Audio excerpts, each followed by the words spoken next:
Get that up there and load up Higurashi.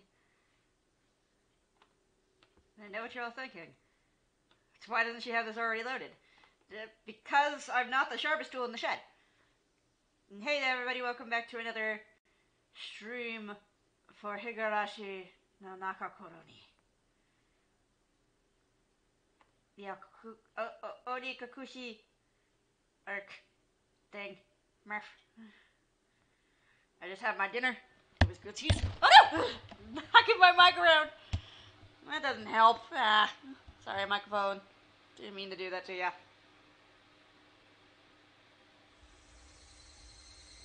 I figured if I did it an hour earlier than I usually do, because I have the day off, that it would allow people to have the chance to actually come and watch the stream. So, you know, gives everyone the chance and whatnot. Hi-ya-ya-ya-ya. The cries of the cicadas into the distance.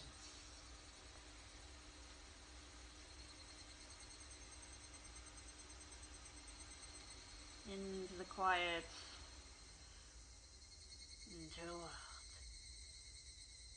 With that, I think I'm going to start. In the end of chapter 5. I forget how many chapters there are to this. But we saved Colonel Sanders last episode. We also found out some horrifying facts about things. So, hopefully, it'll just be more of, like, the games and stuff. It'll be nice. It'll be fun. It's Shichimazawa. We're, like, 15-year-old. My voice is a little quiet. Let me... one second. Properties. Okay, it is using that microphone. Let me make sure it's all the way plugged in. Let me make sure it's close to me.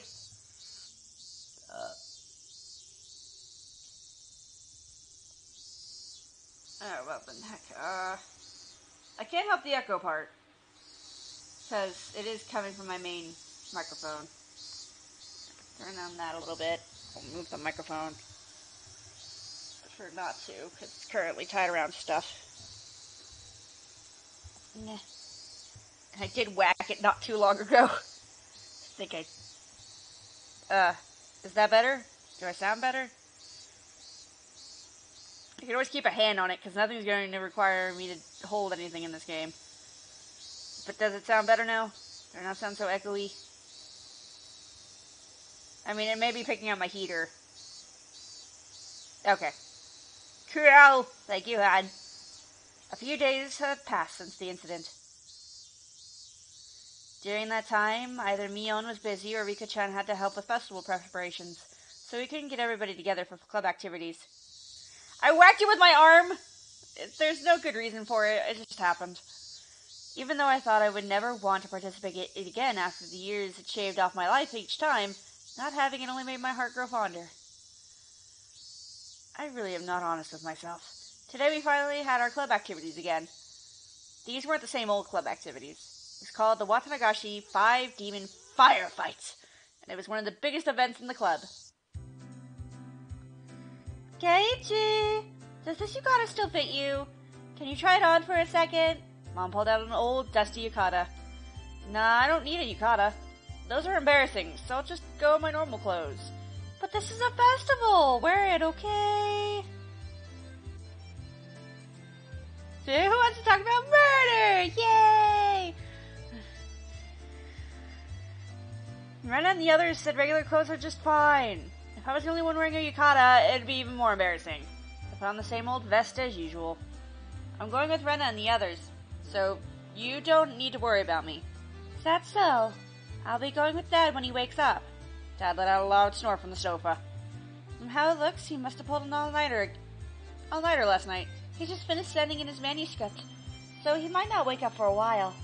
Seems my dad writes for art magazines sometimes too. I've never read it though. I wonder if my dad is a really famous artist. Since his own son is saying something like that, I can't imagine he's selling all that well. I'm just gonna have it hold in my hand. But he's able to feed a family of 3, and my life isn't exactly full of hardships. Could be that he's some master painter, and I didn't know about it. Ding dong! Keiichi-kun, are you home?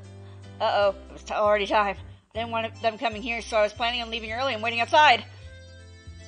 All my friends are here! I'd say they all know where I live, but when someone new moves into a small town, everyone knows where they live. Hi, Rena! Why do I have a bunch of boxes? Oh my, it's Rena-chan! Thank you for always looking after Keiichi. Ma'am, he's also been looking out for... Why are you blushing just for meeting my mom? Don't get all flustered. It really doesn't feel right. Let's go, Rena. Since Rena would continue to space out if I left her, I grabbed her hand and dragged her out. Nah. Rena-chan, look after Keiichi for me. Oh, yes, ma'am. Even if it means that I must sacrifice myself. Then why don't you just do it right now? She waved back even as I was dragging her away. Keiichi, that's not nice. Where's Beyond? Okay, Keiichi-chan. Kei-chan, you hungry today? We'll take care of that at these stalls. You thought I'd let myself get full knowing the club activities would involve the stalls? Wouldn't have it any other way. Where are Rika-chan and Sadako? Are they already at the temple? Yep, Rika-chan's a festival committee member after all. Sadako-chan is probably with her as well. I see. Alright. Let's make some noise today. Not too much though, or else the mayor's gonna get angry. Yay! Who wants to talk about murder? We were already in high spirits, just the three of us there. Yay, festivals! It was way more lively at the Furuta Shrine than the last time I came, far exceeding my expectations. Throngs of people were crammed between rows of market stalls lined with colorful paper lanterns. Despite that, it was actually quite enjoyable. There sure are lots of people here. I can't believe they all live in Hinamizawa. Everybody attends the Watanagashi. I think about half the village is here. It's not just that. Municipal and youth councils from neighboring towns and villages advertise this event as well. That's right. There aren't that many students at our school. There's lots of kids here today. Just doesn't feel like a festival unless there's kids running around after all. That's true, I agree. Hello and good evening. These two knew everybody we came across. Of course I greeted them as well, but I still wasn't familiar with everybody yet. Oh, Rena-chan. Thanks for the food you brought me a while back. My son loved it. He said it was delicious. It was nothing at all. I'm glad he liked it. Say hello to Kazuma-kun for me. Hey, if it isn't Sonozaki Ojo-san! I was in charge of the stall again this year, so make sure you come visit. Pops, have you gotten fatter? You'll end up having a heart attack with a gut like that. Oh, this kid is new. Are you one of her underclassmen?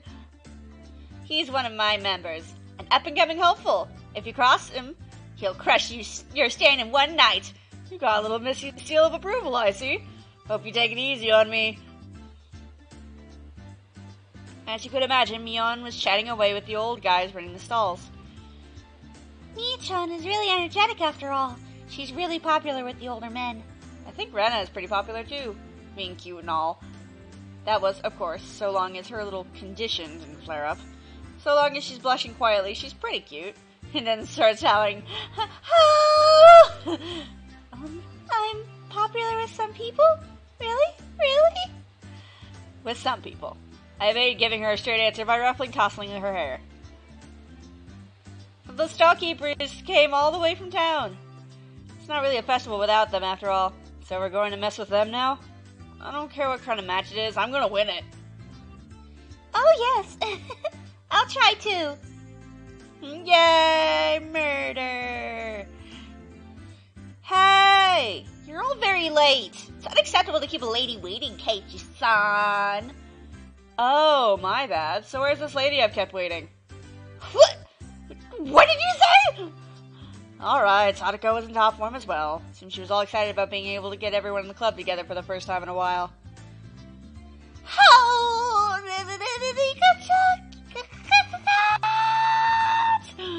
Rena let out an elated sigh. It seemed that the real lady had made her appearance. It's a Rika in a Shrine Maiden outfit. Ah, she's so cute. How much Katie? Good evening, everyone. Good evening to Keiichi as well. Whew! Looking good. You're looking sharp again this year. Cute! Gonna take you home. Rika-chan was wearing a Shrine Maiden outfit. Yep. Rena's little outburst was completely understandable. Rika-chan's clothes sure look like the real deal. Is that a real Shrine Maiden outfit? My grandmother made them by hand. They're quite authentic. Rika-chan has an important task to do at the end of the festival, so she's wearing this. I see. Rika-chan was on the executive committee because she performed all the Shrine Maiden rituals for the festival. My work is only during the finale of the festival, so I can still play for a while. But we cannot afford to waste any time. Let us begin! Alright! Felt good to wander around the festival with just the 5 of us. Mion called everyone over to a stand that caught her attention and proposed a rather odd competition. Takoyaki eating race! Everyone has to buy their own. Ready, go! Standard in vendor stalls, the takoyaki stand. What's especially standard for these kind of events was the fact that they're simply balls of dough, takoyaki in name only. It burns! Are you okay, Keiichi-kun? Have some water! My, eating the scalding takoyaki whole is suicide. I guess the trick is to buy the ready-made ones that have been left there for a while. They really don't taste good. Just eat the hot ones. Hot birds! Stalled next to it was shaved ice stand. It was still a bit too early in the season for that, but right then it didn't matter. Let's do shaved ice this time. It's shaved ice eating race. Ready, go! Shaved ice eating race? I can't. So long as you can melt it a bit, then with your body heat, then it's so cold. Not smart. This old man ordered it with a plenty of syrup. It'll melt quickly when it's mixed up. Those stooges were too late. The moment they chose to tackle it head on was their downfall. Oh! Finished!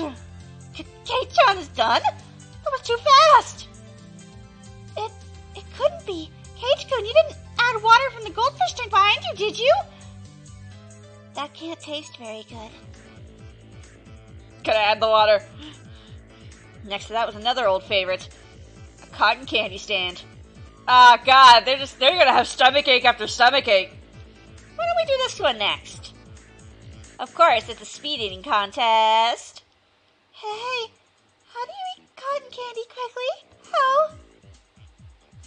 On Satoko's mark, Mion, Satoko, and I all compressed the cotton candy into our bare hands. The time it took to stick the whole thing in our mouths? 3 seconds. Stomach aches. I expected Satoko to figure it out, but I didn't think Kei-chan would too. Can't have you treating me like I'm a newbie forever, can I? It won't taste very good. Rika-chan had also crushed it between her hands and stuck it into her mouth. This is probably the only place in Japan where people eat cotton candy like this. I think only Rena's cotton candy was happy with how it was eaten. But it felt like we ended up doing stuff like eating noodles through the nose contest or human water pump at the goldfish scoop at the rate things were going. I'm sorry, human water pump? There's so much. Yes. No, actually what happened was I ate popcorn, lasagna, and pizza. That's what upset my stomach. It was a horrible idea. This old man will probably still win, too. I'm simply no match for Mion-san when it comes to eating repulsive things. Yeah, seriously. What's up with you guys? Are you telling me you don't want to have a Blue Hawaii top yakisoba eating contest? What? Blue Hawaii? Like the drink. A Blue Hawaii. No! No! Gross! I don't know. Shake, shake. Both Satoko and I shook our heads in unison. Can we have a game that doesn't involve food this time, can we? Rena's proposal was a godsend. It was about time we played a different kind of game. It also seemed like neither Rena nor Rika-chan were any good at speed eating or gorging themselves. Okay, Rena, how about you pick our next game? Anything is fine. Well then, I'm going to be the judge. Find cute things on the festival grounds. You have 1 minute. Fine by me. I know exactly what Rena likes. Alright. I think I can win with that. Ready? Go! Oh? Why aren't Keiichi-kun and Rika-chan starting? Why not? Mion and Satoko dashed off madly, but Rika-chan and I calmly stayed right where we were. Could it be you've already found it? The cute thing? We've already found it. Keiichi too? Yeah.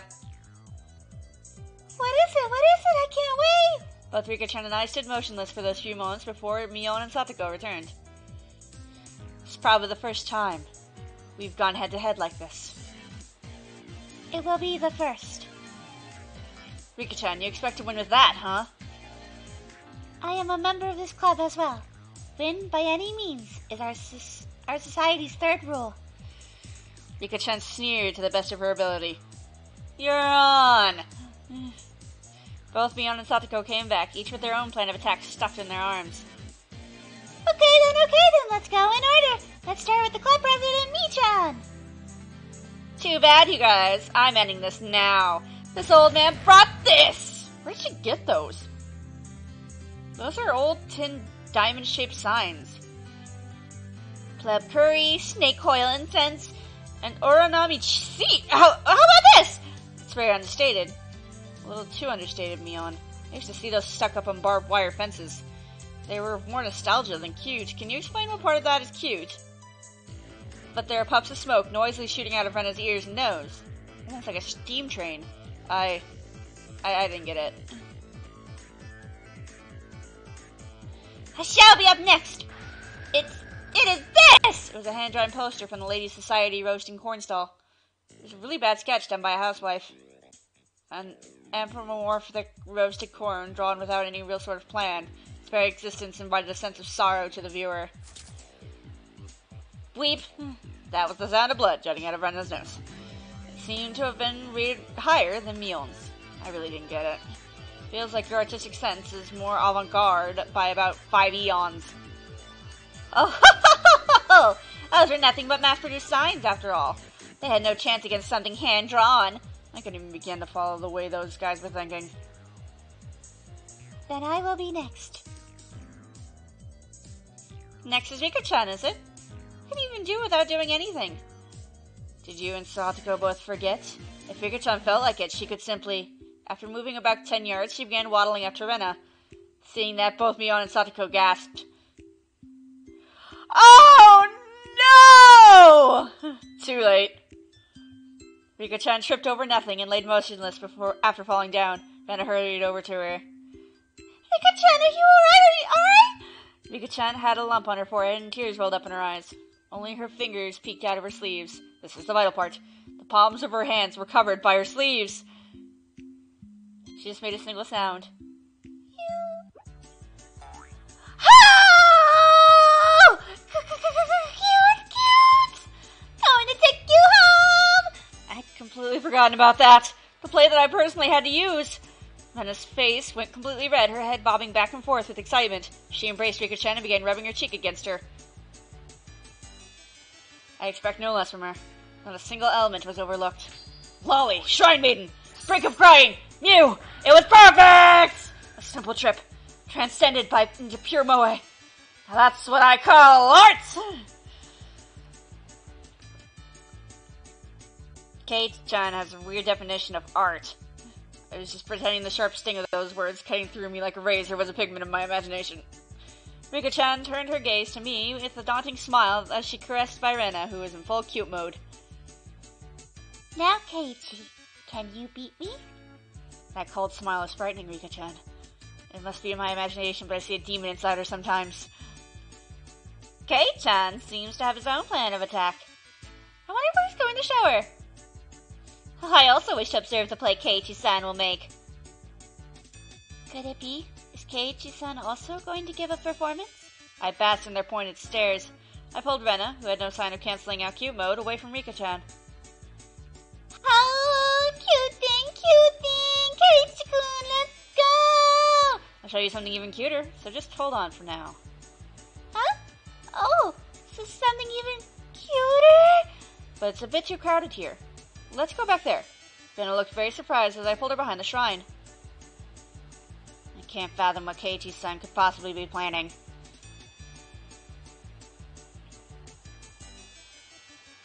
This is Kate-chan, after all. No, it couldn't be. Keep on fighting. Yeah. After a bit, I returned. And a bit after that, so did Rena, dragging her feet. There's no way that scoundrel Kei-chan did something to innocent little Rena. Mion and Satoko passed by me, heading straight to Rena. What exactly did he do to you? For a moment, Rena was too dazed to realize someone was talking to her. Oh, it's me-chan. Oh. Rena, are you alright? Did Kei-chan do anything to you? No, he didn't do anything strange to me. Oh. This is quite severe. Exactly what did Kei-chan show you? It was so cute. Oh. Cute? What did he show you, Rena? Rena let out a really long Her eyes sparkled as she spoke. Cute, so cute. It was Keiichi-kun's furry little seal. Oh! In the blink of an eye, Mion Satoko's elbow smashed into my face. Huh? What? Showing Rena something so dirty! You sick pervert! I shall have you beaten into oblivion. Wait, you got it all wrong! A dark billowing aura flowed from Mion and Satoko. It was no good. They're gonna kill me! Mi-chan, I'm not sure what's going on, but you got it all wrong! You see, Keiichi-kun had... It's a furry sealed keychain. Rika-chan stuck her hand in my pocket and pulled out my keychain. He said he made it long ago for one of his summer school assignments. He said he doesn't show it to others often because it's embarrassing.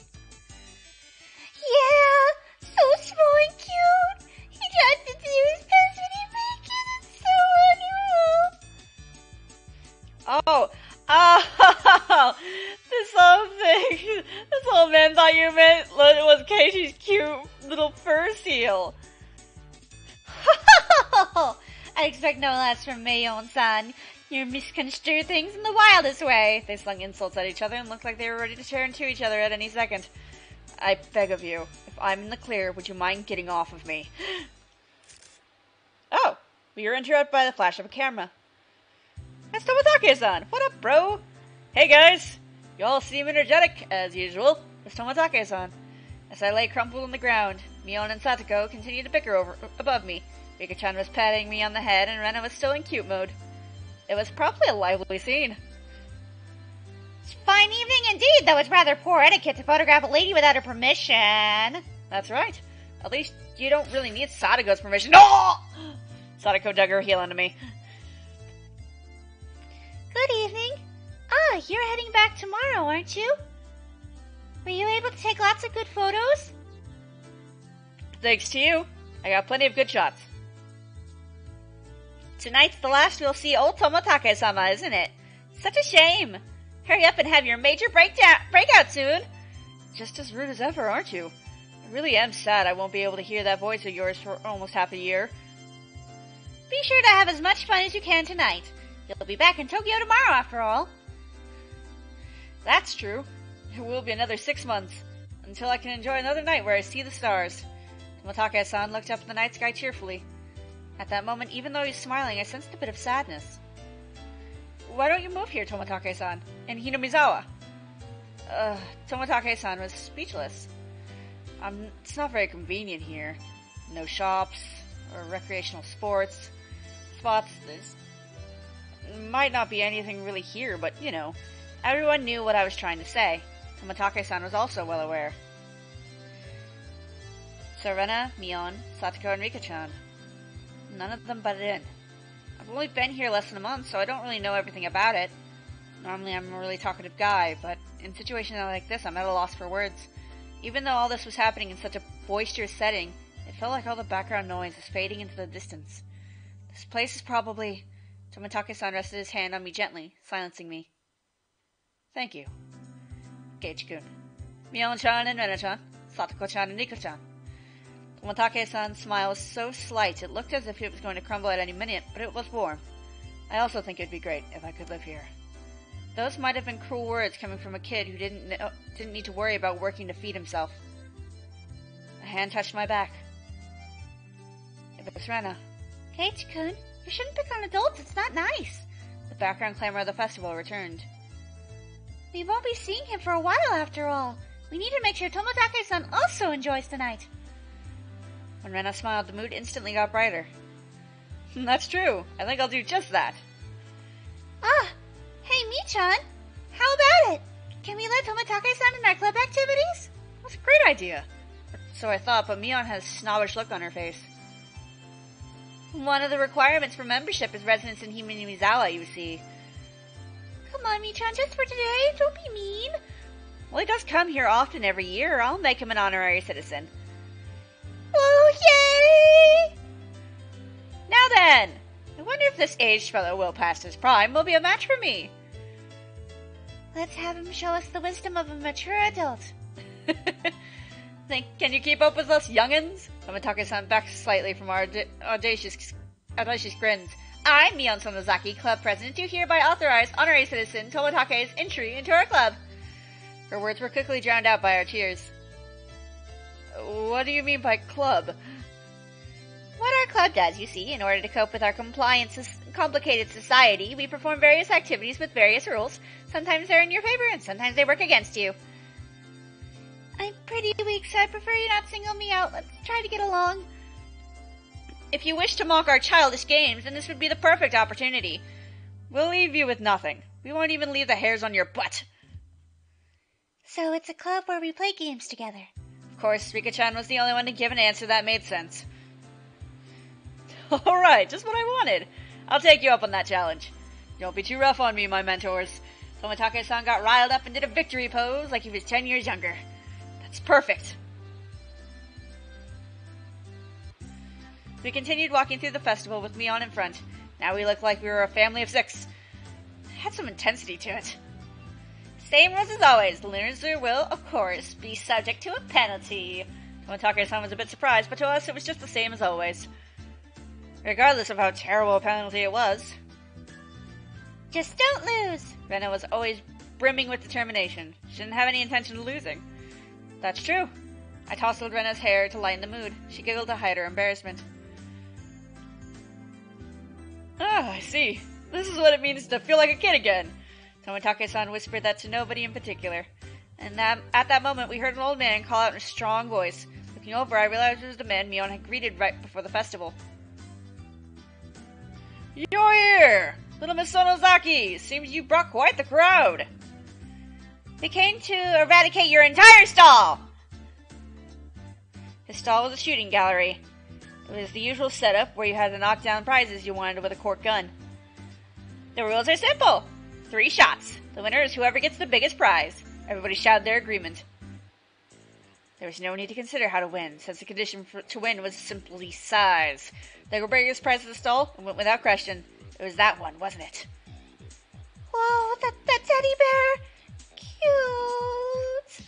Rena was gazing longingly at a large stuffed animal. It was intentionally placed on an unsteady platform, so it's possible to get it if you hit the right spot. It's magnificently set up to make someone think that. Not bad, Keiichi-san. I figured you'd see through this scam instantly. The most logical course of action would be to aim for some candy or a doll. The intense analysis had already begun. In this club, you'll get eaten alive if you don't come prepared. Everything hinges on what plan you can come up with before the main event. At some point, a large crowd had gathered around us, making a big fuss. There's this much of a following for our club's infamous event? Knocking that bear down ensures a win. Only 3 shots. To use them all, just trying. That'd be rough. Hey! I have other customers waiting, you know. Who's up first? The first one has the advantage of being able to aim for the easier prizes, but it's dangerous to compete without knowing the gun's quirks. Tomotage-san's take on the situation was pretty good. He gets what our club is about. Well then, to be fair, how about rock, paper, scissors to decide? How about it? That's really the only way. Rock, paper, scissors! Jankenpon! After a couple of matches, it ended up with Mion being first.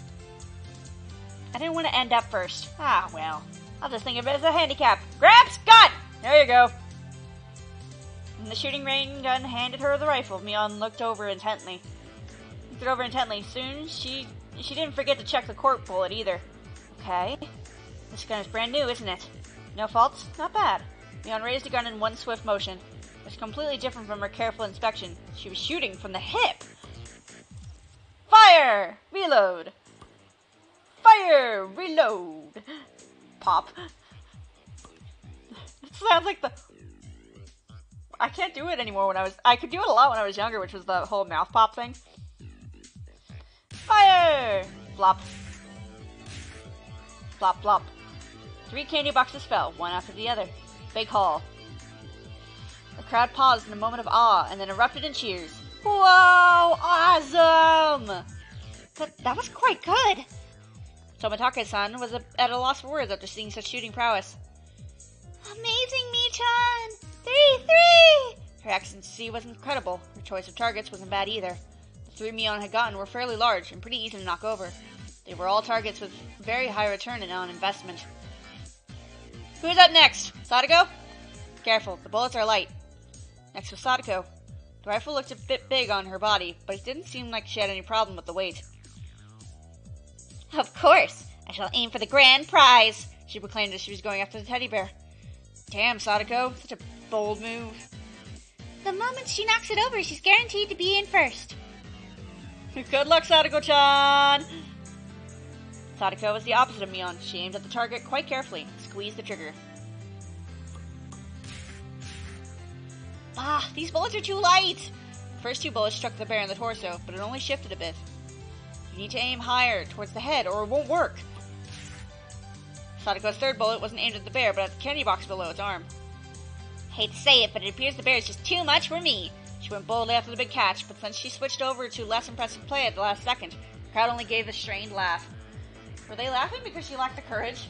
These fools know nothing. Fine attempt, Sadako. You've gotten better. Gotta adjust. Palm of Mion's outstretched hand with pump as it tapped down lightly on Sadako. She appeared to just be talking hot air, but this was actually completely calculated. Ow! Adjust. My butt. Damn, that Sadako, just to avoid being in last place, she dared to switch over to an easy target. Without shame or honor. Magnificent. I'll allow you to take the bear, Rena-san. I pray for your victory. Okay. Thanks so much, Sadako-chan. Oh, bear-san, so cute. Rena was up next. She couldn't hit the broadside of a barn as regular Rena, but she said that that bear was cute. I wonder how Rena-chan will do. Hope she's able to hit at least one. You're underestimating Rena, Tomitake-san. It's Rena, you know? It's Rena Ryugu, you know? So, if it wasn't to get that teddy bear. Whoa! Tomitake-san reeled around to see that all the commotion the spectators were making was about. If it was to get that bear, she'd be able to shoot through a pinhole. One known as Rena Ryugu could do it. She's shaking, oh, cute! Rena couldn't hide her excitement over the bear's slow rocking. Now Rena couldn't lose. Not bad, Rena-san. The less collected you become, the stronger you get! Whoa! Another big cheer. Rena's bullet hit the bear's forehead again. Not enough. The bear seemed to wobble more than before. But it might not be possible. You never know. With Rena-chan's skill, it might be. While Tomitake was just as excited as the crowd, Rika-chan's analysis was not swayed by emotion. If Rena had 10 more shots, then she could surely knock it over. Or with just one more, no matter how you looked at it, no go. Oh! The crowd let out a rejected groan. She had shot her right in the forehead 3 times. It was a bit late. They gave her a good round of applause for the attempt. Oh, I said, take us home. Oh. She replaced for her valor, but she had no trophies to show for it. And then at that moment, the old man flicked one of the candy boxes with his finger and handed it to Rena. This is for you, little lady. Huh? You're giving this to me? Huh? The gods wouldn't forgive me if I let you go home empty-handed after such a display. There's another shower of applause. Rena turned bright red and pulled her back. I pulled her back over to us by her hand. You did a good job! Your Q mode really surprised me. Oh, I really wanted Mr. Bear. Oh. It's easy to see that it only needed a little more to be knocked over. But had done quite a lot for me. I still needed to pay her back for that delicious picnic. Alright, then I'll get it and give it to you. What? Tomatake-san had stolen the words right out of my mouth! Okay. Please, Tomatake-san. Good luck. Damn you, old man Tomotake! Stealing the good parts for yourself. The small hand stretched over and fell gently on my head just before I was overcome with frustration. You keep on fighting too, Keiichi, okay? Tomatake-san carefully studied the bear. Setting his sights, he shouldered the rifle while holding the other 2 shots in his hands. Why is he doing that? Yes, no doubt. Tomatake-san's aiming for... Pew! Pew! The time between shots was short. It was meaningless to shoot again once it stopped shaking. Tomatake-san was relying on rapid fire to win the battle. It was visibly wobbling much more than it ever had before. But that was all. It still didn't fall over. Oh, too bad. All of Rena's momentary expectation from watching it sway violently turned into a dejected sigh. I really thought it would work. Oh ho ho! It seems that since you're a man, you won't be receiving any candy. That was it. It meant Tomatake-san had no spoils of war. So both Kei-chan and Rika-chan can just shoot down a small easy prize and avoid being dead last. Avoid being a loser, huh? Oh, sorry about that. It's your turn next, Keiichi-kun. Best of luck. I was the 5th shooter. Took the rifle from Tomatake-san. If I took the ruthless route, as Mion had suggested, then I'd go for the smaller target. Except, when I picked up the rifle, I definitely got a feeling from it. It was burning passion! Passed down to me by Tomatake-san. The regret of not being man enough to fell the bear that Rena wanted. Yes, that's right. If I didn't aim for the bear, then I wouldn't be a man! After all, that was my promise to Rena. Huh? What promise? What? To shoot down that bear. Then give it to Rena. That one. Oh, you mean... Oh... The crowd went wild when they saw our conversation. Ooh! Koni-chan! You got balls, man! That's not it, fine men of the crowd. If I didn't do this, then Rena might mug the old man running the stall on his way home. No, that's not it. That's not it at all. Why can't I just express my honest feelings? Keiichi-san sure talks the talk. But how do you actually intend to bring down the bear? Rena and Tomatake-san's shots did make it tilt a bit, but I think finishing the job will be difficult. Keiichi-kun? If only there was some way to shoot faster. I'd be able to pile on more power from the sway from each hit. Good luck, Keiichi-kun! After taking 2 deep breaths, I shouted over the guy, 2 more rifles! Huh? The crowd murmured amongst themselves. I wonder what Keiichi-san is up to. One person can't handle 3 rifles at once. I get it. Nice thinking, Keiichi-chan. Mion was able to figure it out magnificently. Basically, what was taking the most time was reloading the shot. That's right! Then by putting 3 preloaded rifles next to each other. Tomatake-san went silent, peering at me and the bear through his lens. The photographer's blood predicted the miracle will occur. Then the crowd finally picked up on what I was planning. They let out a great cheer. They chanted my name. Keiichi! Keiichi! Keiichi! Rapid fire's the key. If I miss, all is for naught. Whee! After letting out a deep breath, I paused. Relax. Now!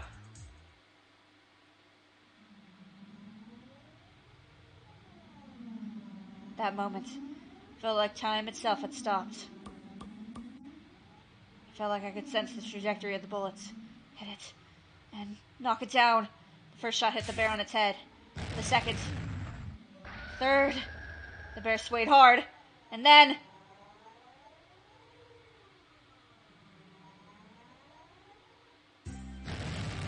Whoa! Yeah! Ooh! Ooh! The cheers began. began before the stuffed animal even finished falling off the shelf. The guy caught it before it hit the ground and tossed it over to me. You actually knocked it over. You got me. Amazing! Congratulations, Keiichi-kun! Keiichi-san has really learned how to use his head. I see you in a slightly better light now. I didn't do it by myself. Everyone did it. And those small bits together brought it down. This trophy belongs to all of us. Right, this is for all of us working together. Me didn't hit it a single time. After holding up the teddy bear like it was a championship trophy, I handed it to Rena. Here, this is from me. No, from everyone. Thanks for making your delicious lunches. Rena, thinking she had never actually going to get it, was momentarily speechless. I can't, Keiichi-kun. This is everyone's after all. Oh. In that case, I was the one who knocked it down, and it's mine. It's mine, so I'm giving it to Rena. I pushed the stuffed animal towards her again. This time, she embraced and accepted it. You've watched out for me ever since I moved here, after all. I'm really grateful, you see. Thanks a lot. Oh, Keiichi-kun, thanks you so much. Rena dove at me. Mion told me a few days later that Rena kissed me. But I didn't realize it in all the excitement at that time. I remembered what I was trying to say to Tomotage-san earlier. There really isn't much of anything here. But there are a lot of things you can't find anywhere else. I gained a lot coming to Hinamizawa, especially at that moment. The crowd's cheers echoed on and on. From the altar set up in front of the shrine, the drums sounded with a booming echo. It was the finale of the festival. I'll be going off ahead then. Uh-oh. I need to go and get myself a good spot, too. Well, then, everyone, see you in a bit. Both Rika-chan and Tomotage-san gave their farewells and disappeared into the crowd. Wish both of you the best in your endeavors. Now, shall we be off?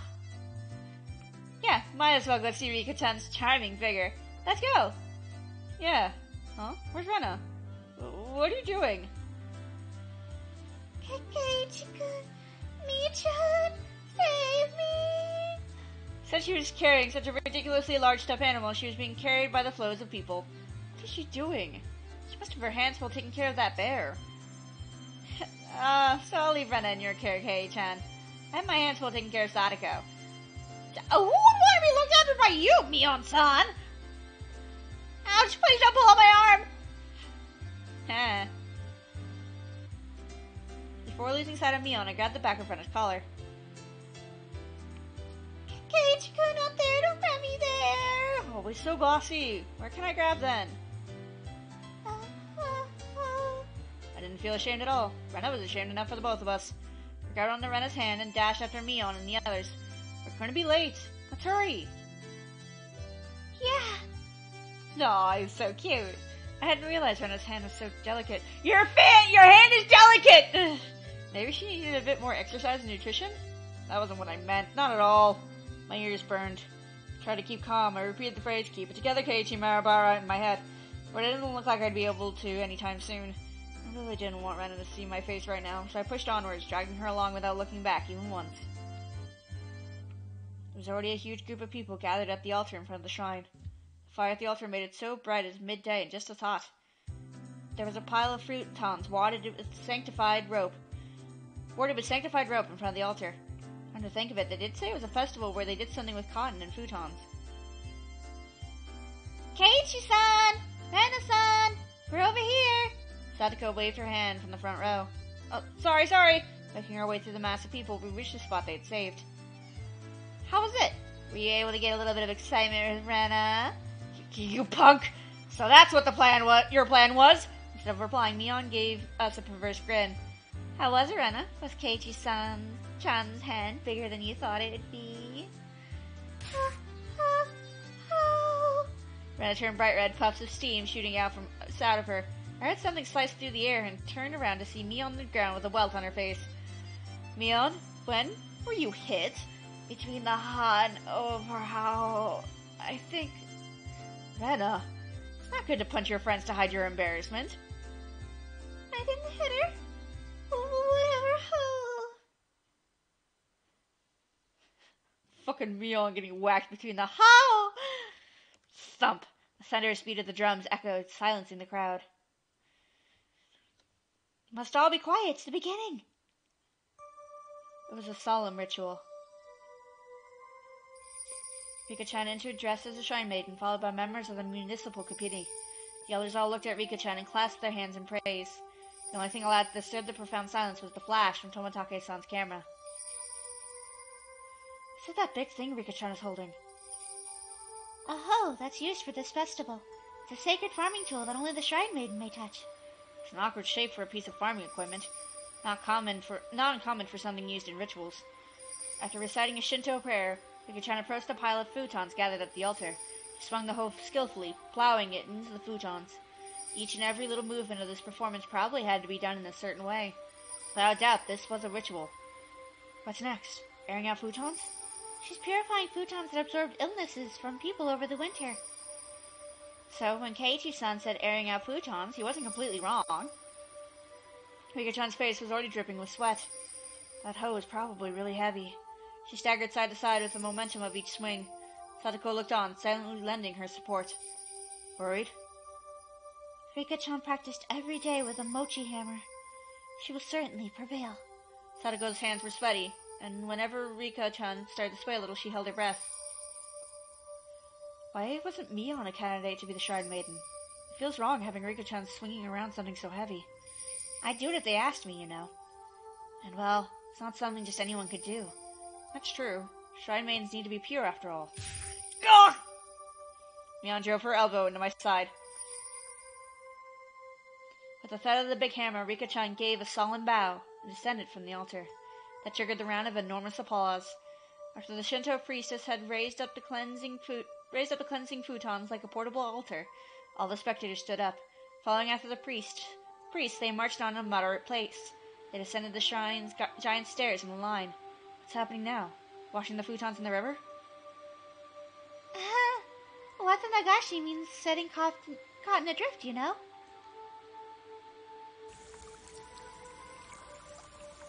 The procession continued right up to the bank of the stream. The fire was stoked high and bright as the day here too. People continued crowding around it, clamoring. All right, get in line. Line up, Keiichi-kun. I wonder what it was. What was up? Maybe we'd get some holy wine? Red bean buns? It's not food. I said it was cotton. Ah, of course. They didn't call it the Watanagashi for nothing. Finally understood. The municipal committee members pulled out the cotton from the inside of the futons and balled it up like mochi, handing it out to people. Rena dove into the line and brought out some for me as well. We then proceeded to the bank of the stream. Since it's your first time, Keiichi-kun, just copy what I do. She held the cotton in her right hand, and waving the hand as if to purify it, she touched her forehead, chest, navel, and both sides. You do it 3 times. Silently give thanks to Oyoshiro-sama. Oyoshiro-sama? What's that? The name of the shrine's god? Yes, it's the guardian deity of Hinamizawa. It brings both miracles and curses, so you must be sure to show respect. Sounds like a pretty frightening god. But, well, when in Rome. I was officially a resident of Hinamizawa now, after all. Doing as Rena showed me, I touched the cotton over myself 3 times. Thank you, Otoshiro-sama. Thank you, Otoshiro-sama. Thank you, Otoshiro-sama. This way, all the evil that possesses your body is sucked out by the cotton. Then you let it gently shift away on the stream, and you're done. Together, Rena and I set out our pieces of cotton afloat on the surface of the water.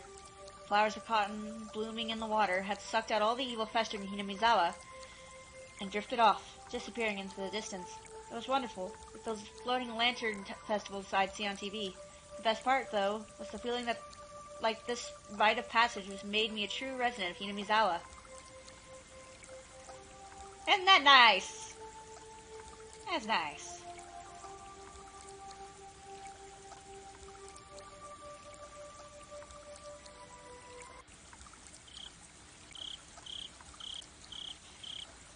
While we staring off into the stream, I somehow got separated from Rena. It wasn't very lonely, though.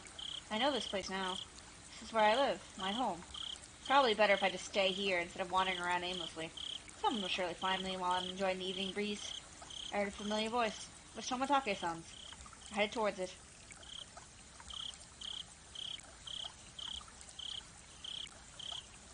How did it go, Tomatake-san? Were you able to get some good shots? Yeah, fortunately. Tomatake-san was with a girl. I felt a little like I was intruding.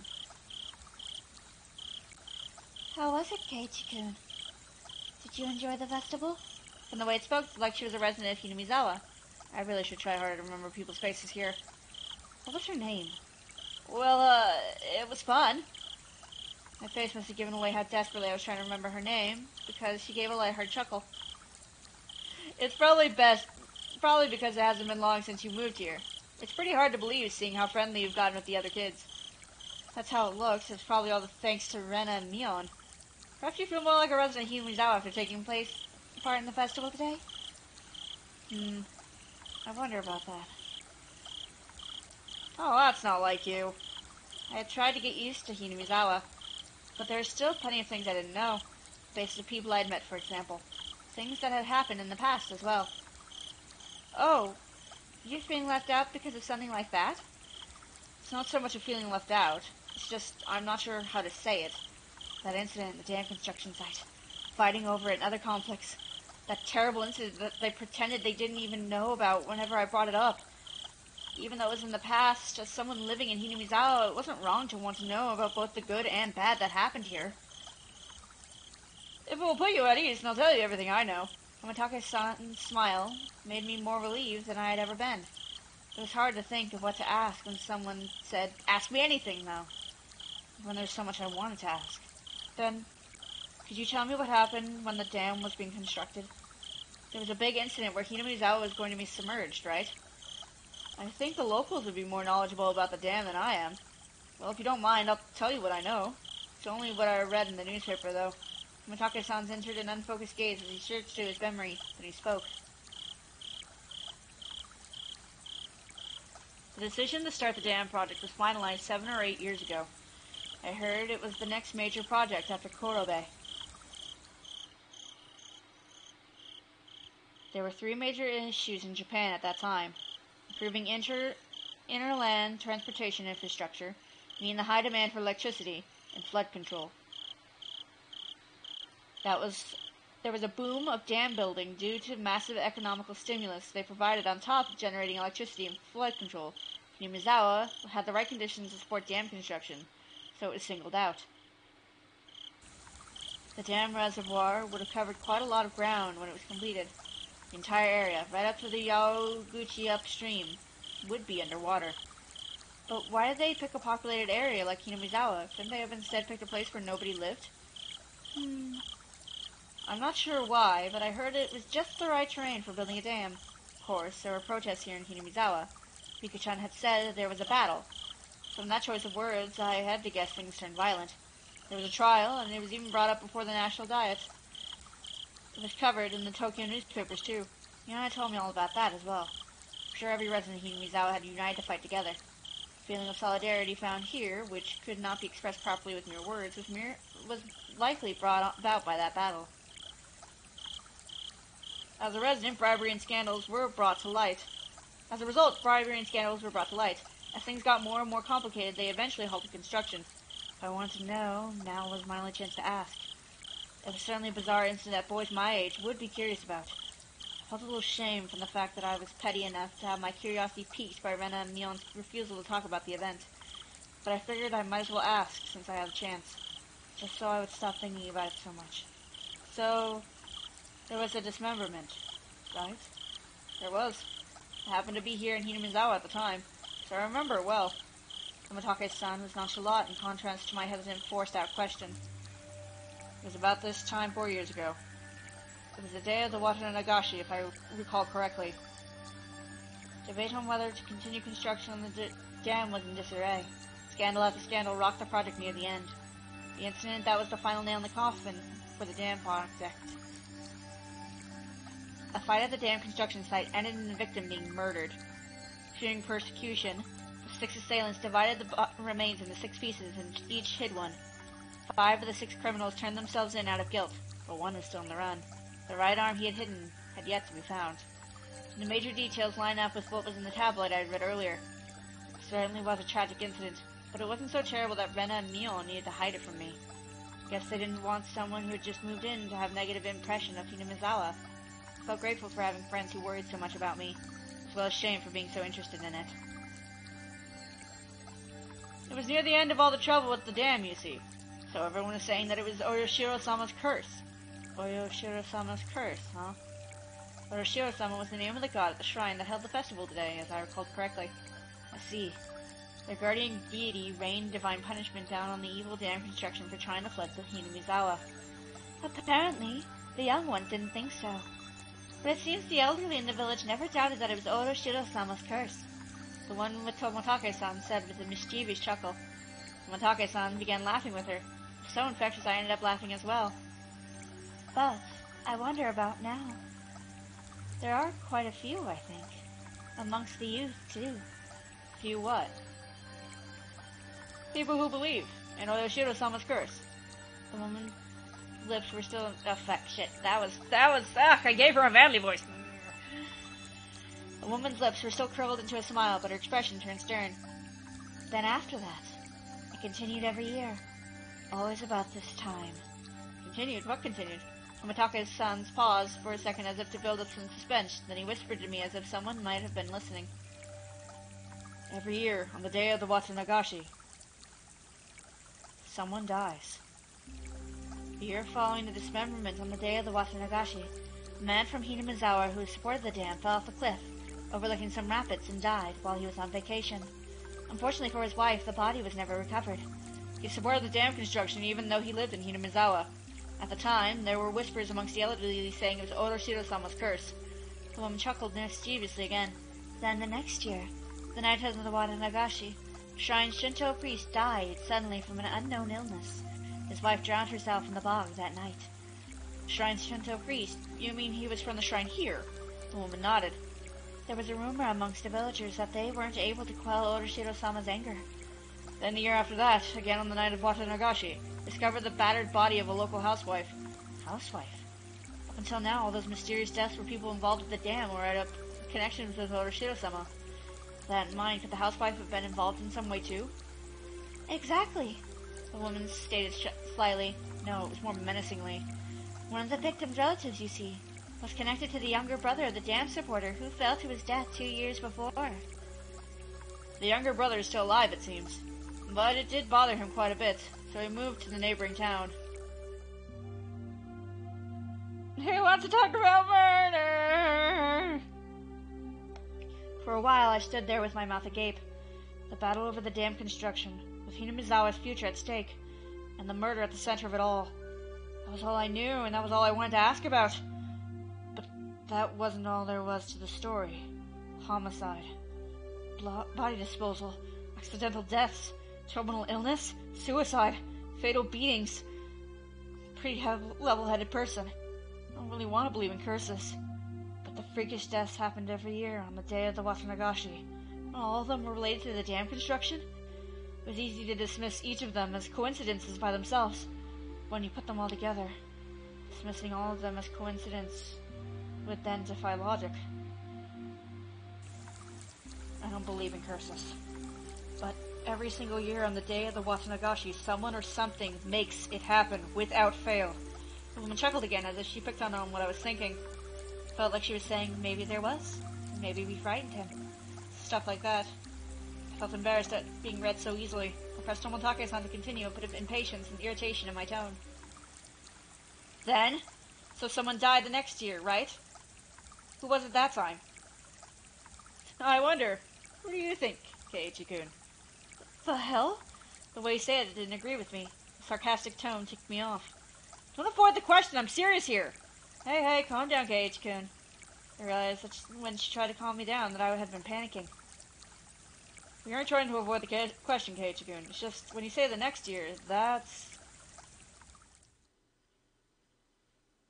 today. And she hesitated to say it. Tomotage-san finished for her. I broke into a cold sweat. I really didn't like the direction this was headed. Nobody wants to speak of it, but that's all they think that's going to happen again tonight. The festival was so cheerful, though. Well, the victim last year, the housewife, she was a non-believer. Turns out she didn't even attend the Watanagashi festival. There was a rumor going on that if you don't participate in the festival, you would incur Oroshiro-sama's wrath. Didn't you hear anything about this, Keiichi-kun? I never even heard a whisper of that rumor. Then the reason everyone was at the festival was they were afraid of the curse? I figured it must have been the reason. There are a lot more people at the Watanagashi than usual. I guess everyone is just afraid, after all, of Urashiro-sama's curse. I couldn't utter a single word. In this modern age, where we have made progress in scientific fields, shedding light on the unknown and misunderstood, where black and white television had been eradicated and we sent men to the moon, even with all of our accomplishments, this can exist in modern society? Tons of invitations were sent out to the neighboring towns, youth groups, to help pad the numbers. But after the string of events, few decided to join. The municipal committee were complaining about how hard it was to gather participants. Also, the police were treating each case as isolated. They don't believe they're connected. They're trying to keep it quiet, so it's all plainclothes officers. It finally began to dawn on me why Rena and Mion were reluctant to talk. If nothing happened during this Watanagashi, everything would be over with and I'd be none the wiser. If nothing happened, all would be well. In that case, it would all end up being just crazy talk. I should have just pretended like I knew nothing from the beginning. Then they wouldn't have had to act like nothing happened. We would have all gone back to life as usual. Maybe it was just too much for him after all. The woman ran her fingers through her hair as she sighed. No, it wasn't. Not at all. I tried to act strong, but it just served to emphasize how much the information had unsettled me. After seeing how I looked, Tomitake-san appeared to regret saying anything. Letting out a sigh, he then spoke, forcing an awkward, upbeat demeanor. Keiichi-kun, surely don't believe in such things as curses. Well, no. The causes of all the crimes were unknown, with the perpetrators and their methods all mysteries. I would think it was the work of a curse. But that's not how things are in reality. The police are investigating the evidence and suspects to uncover the truth. Hearing him say police made me feel a lot better. It was perfect for applying the word curse. First one, the dismemberment, for example. I told you, didn't I? All but one of the perpetrators were arrested. It's only a matter of time for the last one. The motive turned out to have been an argument they had while intoxicated. That's no curse. Don't you agree? That was true.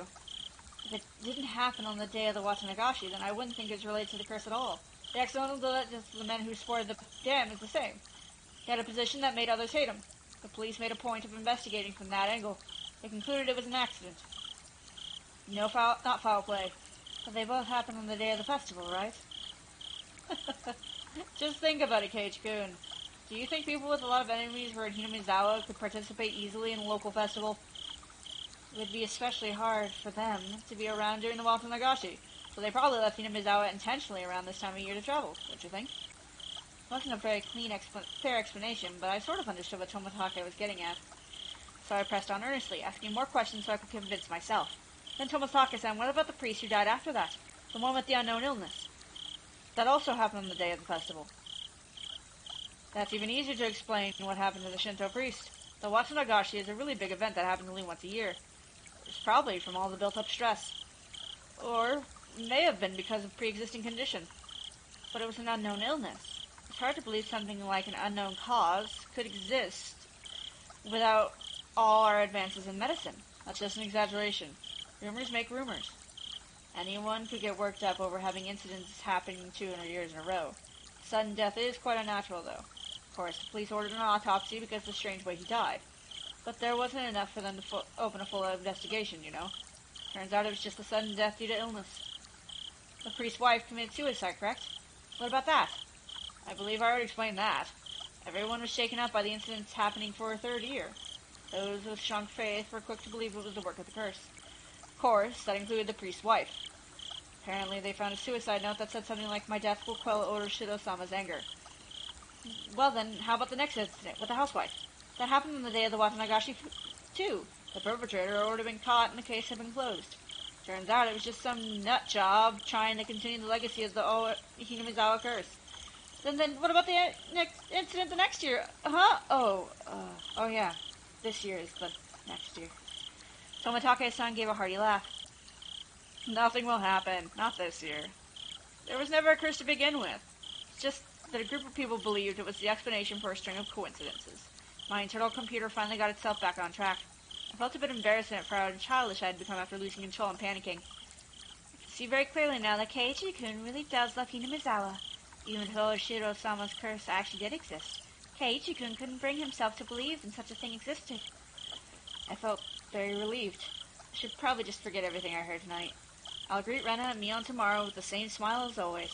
I'd probably also like tonight to end without incident, so they can continue tomorrow without having worried me.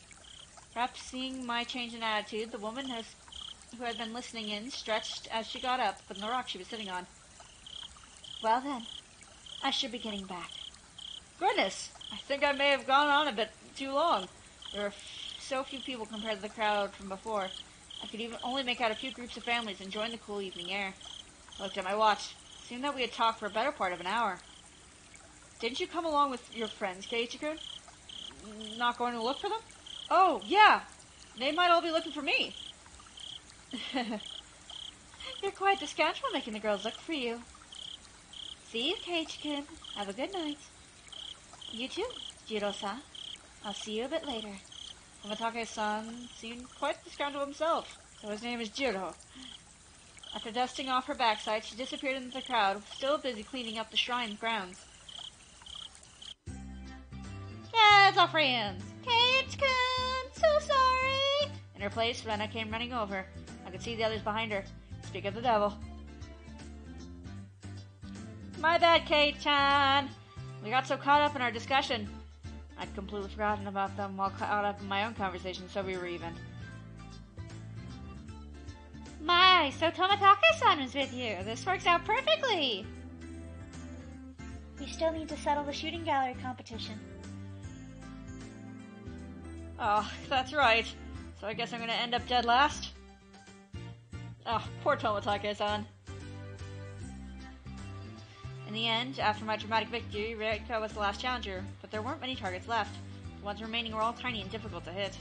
She did take her time and aim, but all 3 shots completely missed. She was to end up sharing the loser's crown with Tomatake-san. However, she did her little mewing cry in front of the owner, and he turned to mush instantly. She was given a pack of gum as a consolation prize. Her methods were a bit odd. I hate words with more vowels than...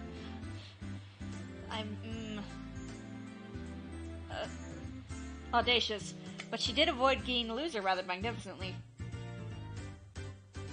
Come to think of it, Rika-chan is quite the trickster.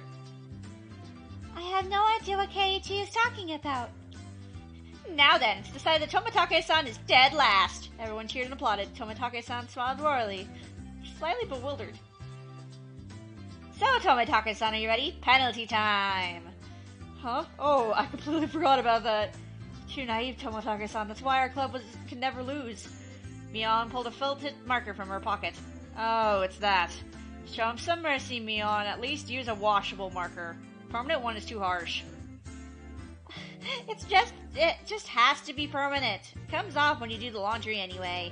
Whoa, what is this? Please take it easy on me. All of us pinned his arms behind his back, and Mion approached him with a marker in one hand. And squip, squip, squip. But she didn't write on Tomatake's face. She wrote on the shirt he was wearing. You better have your big break this year, Mion. Rena took the marker next. Show me your photos next time, okay, Rena? It was a little heartwarming, and I just had to laugh. This is more of a farewell card than a penalty. I'm not as soft as the rest. I'll make sure this is a proper penalty. I gave him a girly voice again. Ha ha, dead last. Try harder next time. Here you go, Keiichi-san. I couldn't decide what to write, but based on what kind of penalty this was, this is probably the most appropriate. Come back and play again. Tomatake-san was silent the entire time. At first he was quite bewildered, but now he had a different look on his face. So I have to wear this all the way back to Tokyo as part of the penalty? Of course! You'd better wear it all the way home. You could wear it when you come back. It would be nice. He appeared deeply moved. Embarrassment, mixed with a wealth of other emotions, made him turn bright red. Understood. I'll wear this the next time I come here. I promise. Everyone cheered and applauded. It was the finest parting gift possible for a buddy heading out tonight. I saw the woman who was with Tomatake-san standing near the festival grounds. It seemed Tomatake-san noticed her too, and knew it was time to leave. Seems like your guest is waiting. Isn't it about time? Yeah, that's certainly how it seems. Tomitake-san headed off towards her and seemed to apologize for making her wait. We all shouted stuff at Tomitake-san. Each time we did, he looked back and waved his hand. Eventually, he faded into the darkness of the night, out of sight. It was quite the casual farewell. This was not the first time any of us had seen someone off. We had done the same thing many times before. He's gone. Well, it's about time we take off too. Rigo-chan had to stay behind with the other committee members, since they were having a meeting. Sadako was tagging along with her. I headed back home with the usual suspects.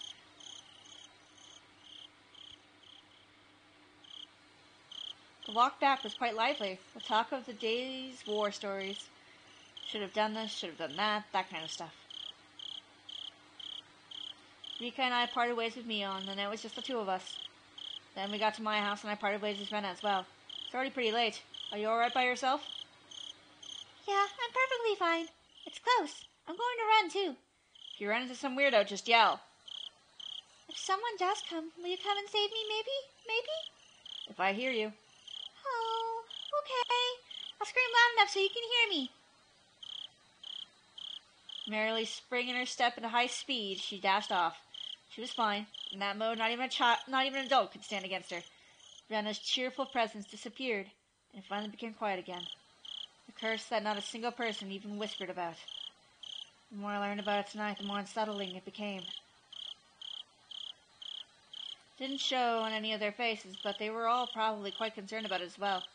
But if nothing happened tonight, then it all ends up being just crazy talk. Nothing will happen. Nothing bad. Nothing at all. What's wrong, Keiichi? Why are you standing in a place like that? Come inside. You'll catch a cold. That's my mom. Did you go, Mom? To the Watanagashi festival? In the end, your father didn't wake up, so I missed it. A little disappointing. Mom stuck her tongue out with a bit of an embarrassed look on her face.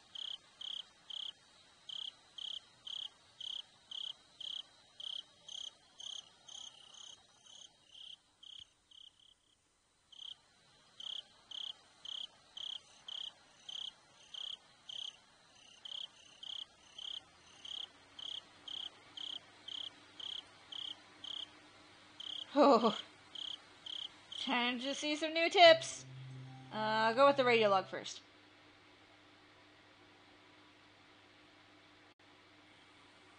This is Okinomiya Station, calling Unit 3. Unit 3, please respond. This is Unit 3, loud and clear. Backup is heading your way. Hold position until further instruction. Over. Roger, Unit 3, acknowledged. Requesting no headlights. Requesting radio silence. Station, the doctor has arrived. They want to carry it away. What's the order? Over. Acknowledged. Leave it to the doctor. Affirmative. Understood. Backup has arrived. Shouldn't we let them take a photo first? I think the Vic is done for. Oh.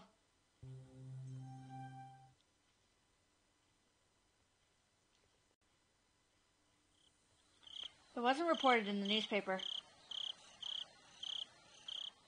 Oh. The housewife murder wasn't reported. Shit. From June 1981 edition. On the afternoon of around 10 p.m. in the district of Hinamizawa village in Shishindobo Prefecture, the Shinto priest of the Furure Shrine passed away after an existing condition he was recovering from suddenly worsened. Parties close to the deceased said he was suffering from anxiety due to concerning the festival, which was held that day. Also, after death, his wife went missing, leaving behind a farewell note. The police and local youth association continued the search. However, given the presence of the farewell message and the fact that the Onikakushi marsh is said to be bottomless, they have run into difficulties. Oh.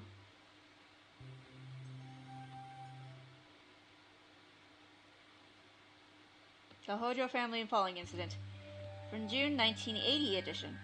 On the afternoon of 2 p.m., office employee and his wife, Hinamizawa village in Shishibo Prefecture, disappeared after falling 27 meters from the observation platform in Shirakawa Prefecture. Police and firefighters searched downstream and discovered the body at around 7 p.m. that evening. His wife has yet to be found. search has run into difficulties due to the effects of Typhoon 3 from the previous day. It appeared a railing in the observatory that they had leaned on had broken, causing him to fall. The grounds-kept staff were questioned by the police in regards to facility deterioration and if the park maintenance was performed properly. Oh, that's interesting. The mention of the whole Hojo. Sadako's last name is Hojo. I just feel that's important to mention. You know. End of chapter 6. Let's continue.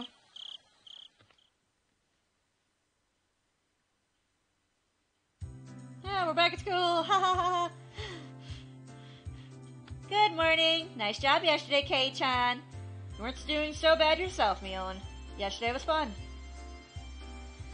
Oh, that's right, Kei-chan. Thank you so much. For Mr. Bear. I'm glad you like it. Don't use it as a pincushion, though. I wouldn't.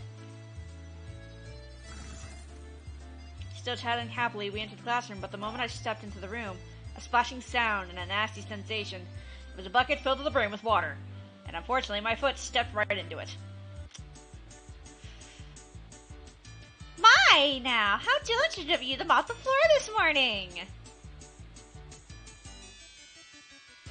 Ah, Keiichi-san flicked my forehead! You should set a more brutal trap next time. Seeing that, Rena began to swoon as Mion looked on dejectedly. Everything was the same as always. Everyone was there and nothing left felt out of place. The uncertainties I had in the back of my mind since yesterday had vanished. What is it, Keiichi-kun? Didn't get enough sleep last night, maybe? I slept like a log, but if you want, I'll do a reenactment during class. You shouldn't do that! Mion alerted us that the teacher was coming, so everyone shuffled off to their seats. Good morning, everyone! So yesterday was the festival. Thank you all of the people who stayed until the very end to help clean up. We were all slackers, so none of us actually helped clean up. Actually, I had a feeling that the only thing we did was run around the festival and cause a ruckus. Okay then, this time of year you might see some people here from out of town doing interviews about the festival for magazines. Thought it was the usual stuff, so I was going to tune out, but then I noticed a different tone in her voice and started paying attention. You may be asked questions. Please don't say anything silly or something that could be taken the wrong way. Do you understand? In unison, everyone replied, Yes, ma'am. What she had said was really vague, but I understood what she was trying to say. After all, this was the 5th year. There were probably lots of third-rate reporters pouring in, hoping something regarding the curse had happened. It did nothing but perpetuate the village's bad image. She said, Don't spout stupid shit you think is funny. And now, I was one of the ones who needed to keep their mouths shut. I found it rather cute how I felt a sense of unity from such a trite thing, if I do say so myself.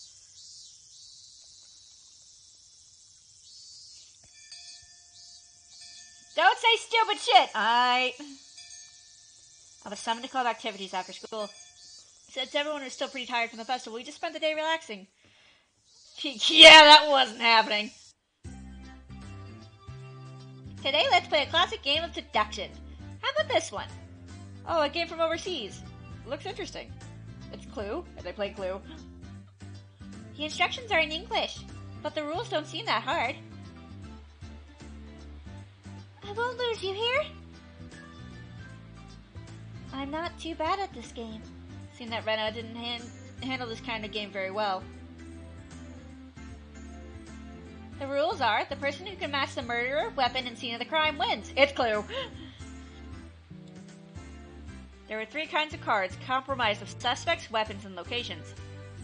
I could see that the names Mion and Riko were written on the suspect cards. Oh, and a card with my name on it as well. There are plenty of different weapons, too. Like knives, axes, and poison. The locations are pretty nice, too. Like the living room, the study, and the courtyard. So basically, you can take out one of each of the cards. These are the answer cards. So we shuffle the remaining cards and hand them out. We ask each other about the cards and figure out the right ones. Ah, I see. So the cards nobody has are the true perpetrators. Then you raise your hand if you know the answer. Game ends and we check if the answer is correct. If you're right, then you get a point. If you're wrong, then you lose a point. Since the game ends if no one gets it right, all the cards are gathered up and redistributed. You'll learn as you go. You really have to use your brain. You'll get confused if you don't take notes. It's definitely Clue. The rest of you can figure out by playing. So, Mion, what's the penalty this time? Everyone directed their attention to Mion.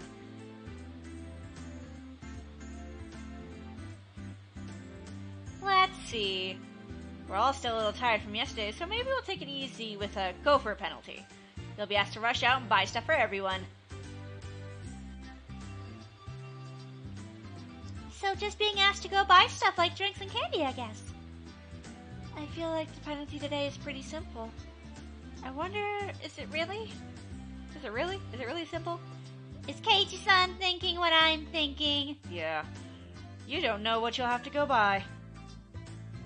I'm betting Mion will send off whoever loses to buy stuff like hemorrhoid cream or happy family planning manual or other crazy stuff. The cards were lightly shuffled and passed out to each player. The real perpetrator, the correct weapon, and the scene of the murder have been taken out, so that means all the cards that I have in my head are innocent cards. Then, I'll go first, since I'm the club president, I guess. Well then, Mion, knife, study!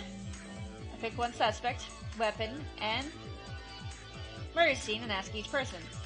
If you have any of these cards, you must say, I have one. However, you don't need to say which one you have. Yeah, I got it. Me too. I have one. Oh my, all of them are here. 3 people answered what she asked if they had Mion, knife, and study. So that means Mion, knife, and study are all in the clear. Gotta jot that down. Then I'll go. Rena, Axe, Lounge. Only 2 people said they had one.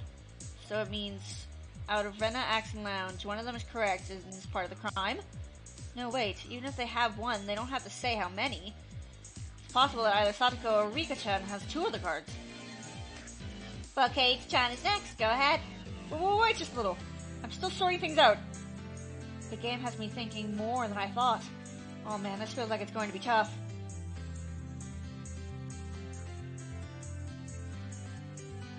Alright, now I have the criminal. What? Already? Here I am spinning around in circles and Mion just raises her hand. The murder is Rika-chan, in the infirmary with the poison. Well, Mion drew the cards from the box and we checked to see if her direction was right. You were right! All I needed was one more hand. I couldn't tell whether it was poison or a pistol. I never use a pistol. I like killing them slowly with poison. Rika! Rika-chan said such a hugely terrifying thing with such a sweet little face. Everyone was making commotion about how they almost had it. Rena and I were left out in the cold, though. How did you do, Keiichi-kun? I couldn't get it at all. Don't worry. I had no idea either. How could you both be so unsure? You both end up in last place together at this rate. That's even worse. Going off buying something together as a couple. What if we end up having to buy the Happy Family Planning Guide? I can tell from Keiichi's expression that he's not very good at this game. What? That's not true! I'll show you the true power of Sherlock Maibara during the next round. My, that sounds just wonderful. I shall give you quite the thrashing. After that, I managed to somehow grasp the trick behind the game, but I was still always a step or two behind, so that Mion was somehow gleaning information from how the others were asking their questions. That level of experience was just too much. The only way I could stage a comeback was if I became ruthless. I tossed out the simple concept of deduction, switched over to the thought process needed to win. The important thing isn't finding out the criminal, it's to win the game. Eureka! Ah, sorry, I need to go to the bathroom. Take your time and squeeze out a nice one. Mii-chan, that's gross! I had them hold off the game and head down the hall. The air was crisp. It showed just how stagnant the air in the classroom was from our body heat. On the school grounds, some of our classmates were still playing around. After spending time cooling my head, Rena made her way over toward me. Keiichi-kun, did you call for me? Yeah, I did. As I got up from my seat, I winked over at Rena. Glad it worked out.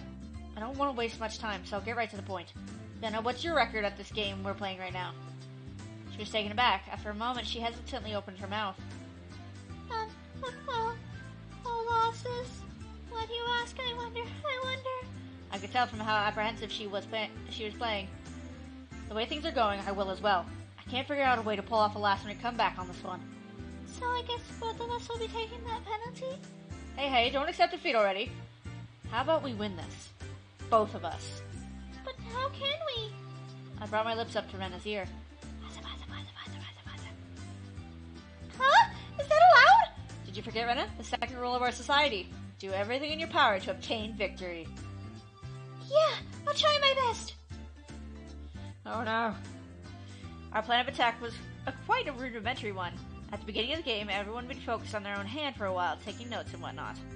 Since our seats were right next to each other, we'd have our hands to each other. If we did it under the desk, nobody would know.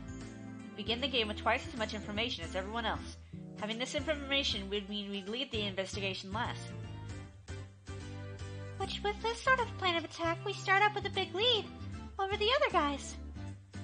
Yeah, with this, we'd probably win! I gave Keiichi Rena's voice. We both smirked at each other. It was the shady business, then Rena was the cover-up senator. Pleasure doing business with you. Now let's hurry back. We'll work as a duo to surprise everyone.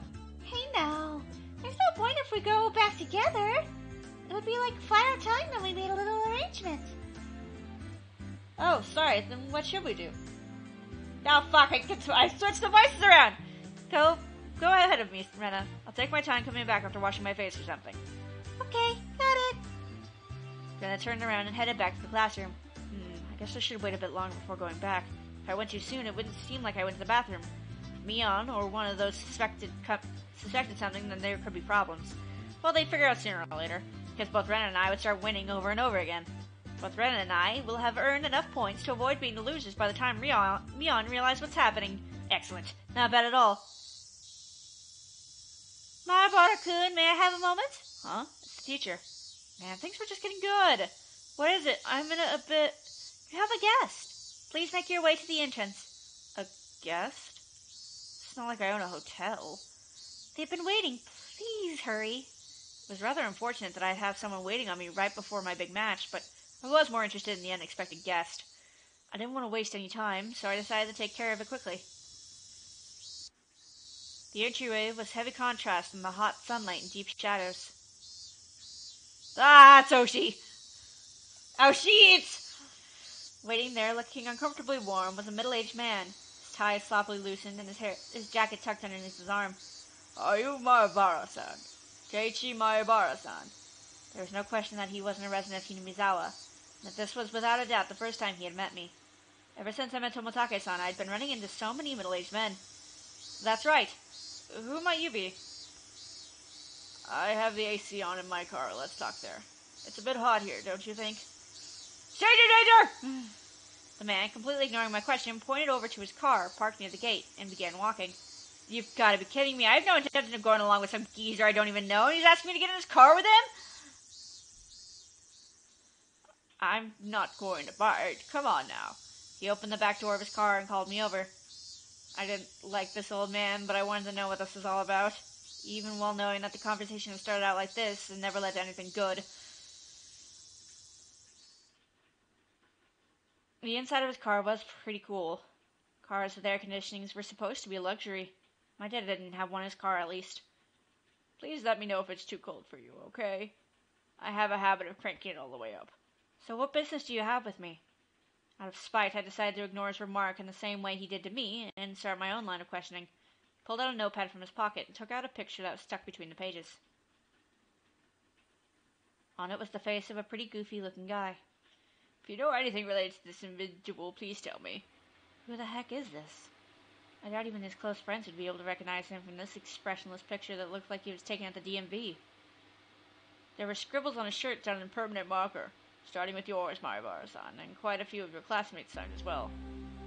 Huh? This is Tomotage-san? There is no hint of his usual reliability and easygoing personality in this photo. His expressionless, half-asleep face. Then do you know this woman? Even before seeing it, I had a good idea of who it was. I don't remember her name, but she was some lady who was with Tomotage-san last night. I didn't even know her name was, but I did know she was a resident of Hinamizawa. When was the last time you saw these two? The night of the Watanagashi, we spoke. Seemed pretty close, I guess. Did anything bother you about them? Anything is fine. Go ahead and say it. Being asked for every little detail is very troubling, honestly. I had a pretty good idea of who this guy was by now. Did something happen to them? There was no response to my inquiry. Thus I replied to that silence in kind. I was pretty sure, no, certain, that this guy was a cop. Then why? Why was he asking about Tomotage-san? Did something happen to him? More importantly, why me? Shouldn't there have been plenty of other people who knew about him than I did? The roar of the air conditioner felt unbearably loud. After a long pause, he finally spoke again. You moved here just recently, isn't that right, Maribara-san? Are you aware, I wonder, about the stories of Oroshiro-sama?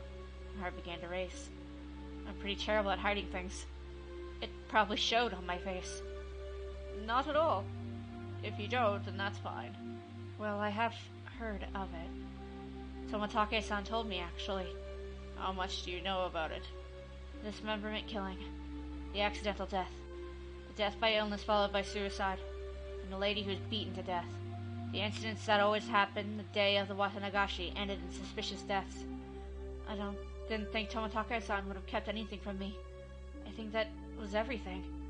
No, rather, I didn't want to think there was anything more than that. Do you know of that? Well, curse Maribara-san. Feel free to speak openly about it. I need water. I don't believe in it. Water!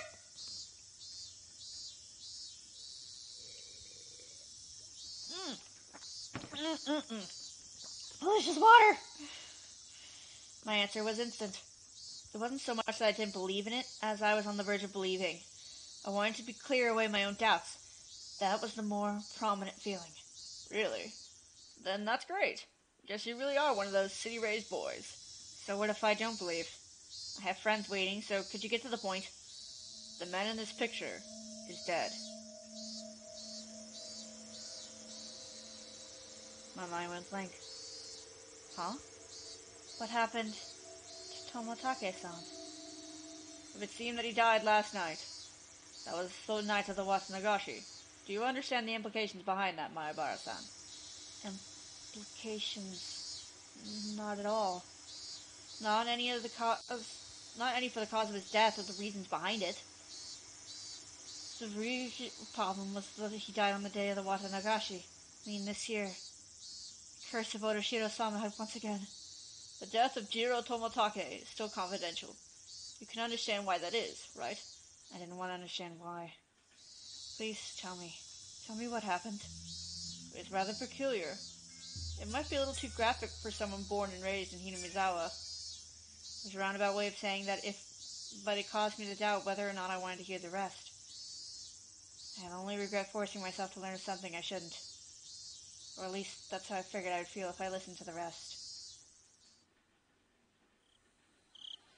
One of our patrol cars discovered the body on the way back of the security detail at the festival. It was late. About 5 till midnight. Location was, you know the road into town that becomes paved, right? Down past the slope, on the shoulder around there. There are a few street lights on the road. Its pitch-black darkness was only broken by the lights of passing cars and the moon. It was a stroke of luck that Tomotage-san was spotted collapsed on the shoulder of the road. Tomotage-san was face down, covered in blood. Blood and muck covered the asphalt. We thought it was a hit and run at first, but when the officer checked to see if he was still alive, he quickly noticed something abnormal. His throat had been ripped open. From a knife or something? No. Nails. Nails? As in fingernails? With those he clawed through. From the coroner's report, it was revealed that it was with his own nails. Huh? What does that mean? Basically, it means it wasn't a murder. It was suicide. Tomotage-san thought there was a reason to tear open his own throat, as hard as he could with his own nails. Tore through the skin until he started to bleed. And even then, Tomotage-san didn't stop. He continued clawing. with enough intensity that could have peeled off his nails, still clawing. And then as his nails reached the vital arteries that you should never damage, he continued clawing. Desperate. Blood splattered on the ground around him. As he bled, while gasping for breath, collapsed, his body spasming, and he died in agony. We thought drugs were to blame, but nothing of that nature was detected. But this, it was suicide. I never heard of such a thing. The unnatural way of dying. If it wasn't a mysterious death, then what was? The way he died. In these 5 years, his death most resembled that of a curse. Except to show both myself and Toмотake-san, who proclaimed that there was no such thing as a curse, that we were wrong. There were a few more suspicious details. From his body chemistry, perspiration, levitation, and so on, we concluded that he was in a state of hysteria right before his death. That was a given. It's hard to believe someone could, in a sound mind, try while clawing out at their throat. Wounds on his hands matched a discarded piece of lumber found nearby. There are traces where he struck trees and guardrails with it. Toмотake-san's blood was found all over the place. Meaning that while tearing at his own throat, he was swinging around a piece of lumber. There were external injuries, which were not self-inflicted, discovered on Toмотake-san. There's a high probability Toмотake-san was assaulted. The external injuries suggest there may be multiple suspects. To summarize, Toмотake-san was surrounded and attacked. While wandering the night roads in a state of panic after being cornered, he picked up a piece of lumber and tried fighting back. Somewhere in there, he began madly tearing at his own throat, clawing at it. Then he died. The presumed time of death was around 9:23 p.m., meaning it occurred right after you finished talking to Toмотake-san at the festival. Everyone sighed Toмотake-san's shirt and parted ways. Right after that. Oh yeah, should have been with a woman. What about her? She's missing. She hasn't shown up to work and hasn't returned home either. There's a very high probability she was involved in this incident. For a while, I could only gaze off into space. I never would have thought that something unfortunate happened to someone close to me could affect me this deeply. The time I had spent with Toмотake-san was short, but we went to the same festival, spent time together, and took part in the same competition. He was one of us.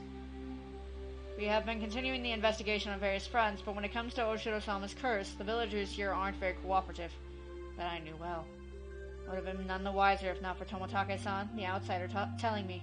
So that's why you came to me.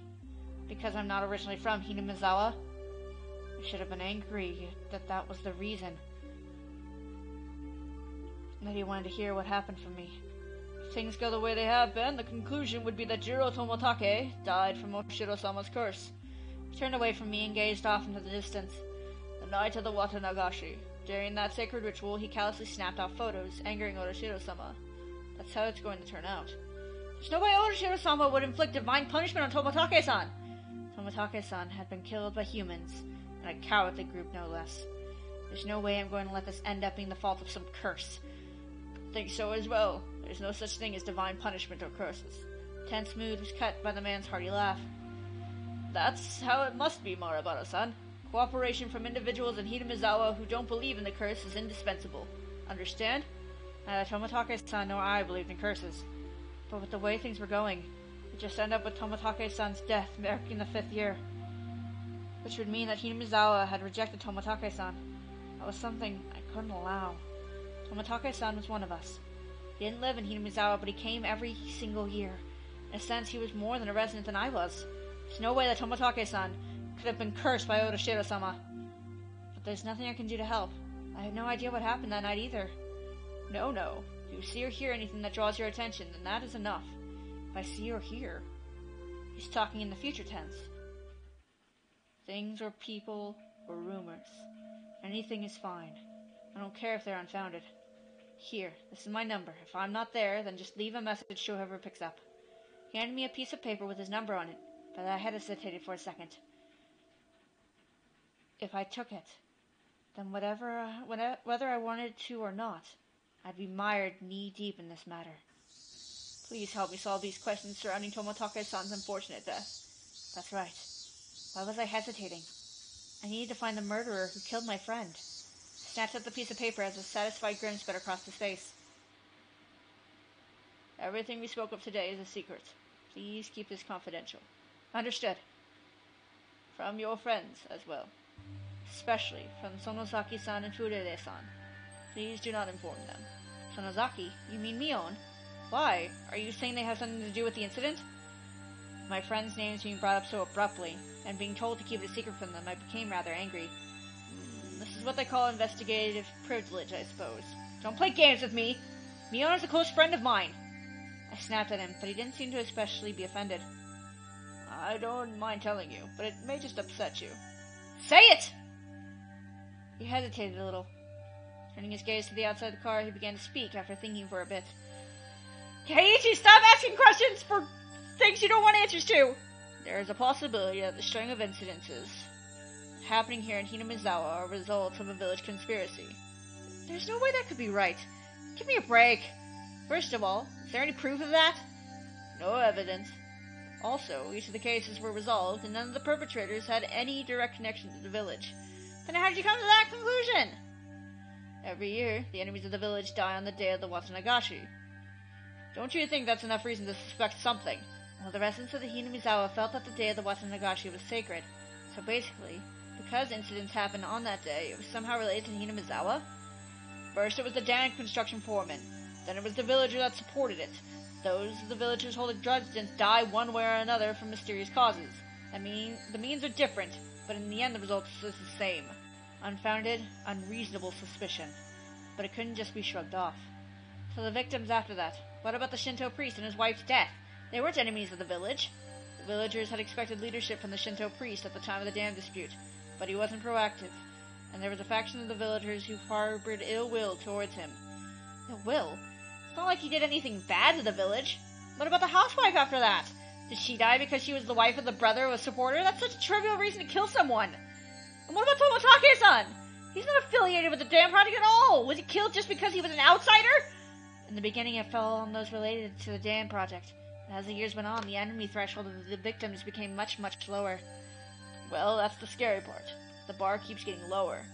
What's scary about that? That means it's not just enemies of the village anymore. Just being an outsider is reason enough.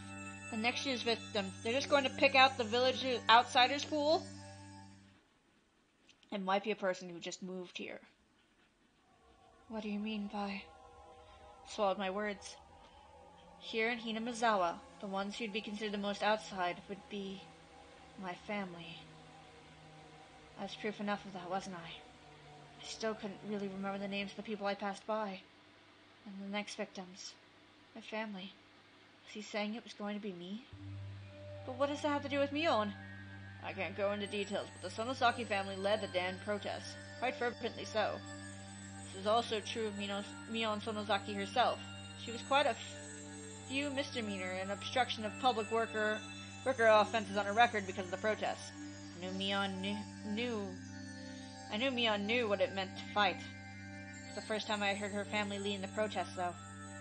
Well then, what did it all mean? Are you saying that Mion's family is involved in this string of incidents? I wouldn't go that far. I'm just saying that if it was a conspiracy, then they'd have the highest probability of being behind it. A very clear explanation. Felt like he magnificently avoided the details I really wanted to know. We don't know who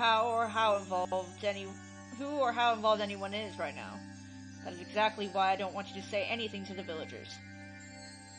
Instead of answers, I gave a little, very bitter expression.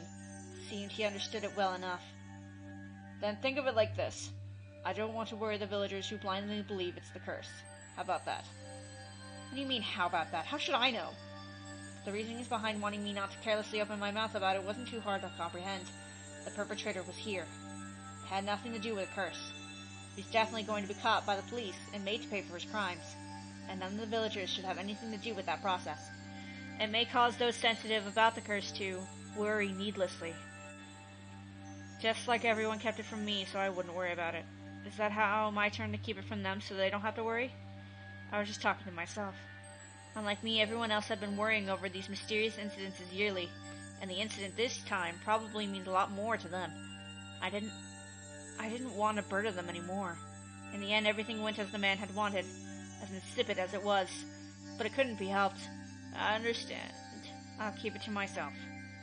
that fine? Mr. Oishi. From the Okinomiya police station. You can call me Kuro-chan if you want. No, Oishi-san is fine. The way he said it was unpleasant, yet retained a hint of politeness. He was the splitting image of a vulgar police officer. Though I've never seen one this bulky before in the cop shows I watched. I've taken up too much time. Your friends are waiting, aren't they? I should probably let you get back to them. Door opened with a click, and in the oppressive heat, it was blistering outside of the car. Was it really this hot of a day? It was almost a cruel heat, as opposed to the mechanical coolness inside the car. It was as if the land of Hinamizawa itself suddenly hated me. I felt a little sad as the thought crossed my mind. I didn't mean to suspect your friends. Please don't misunderstand that. I refrained from telling him that I was too late to say something that self-serving. It's fine if you don't see or hear anything, Mayabara-san. There's enough proof that the village is not involved. I'll contact you if I hear or see anything, but I'm no detective. Please don't expect too much from me. I won't. You don't have to become a detective. Just go on living as you have up until now. Just let me know if you notice anything.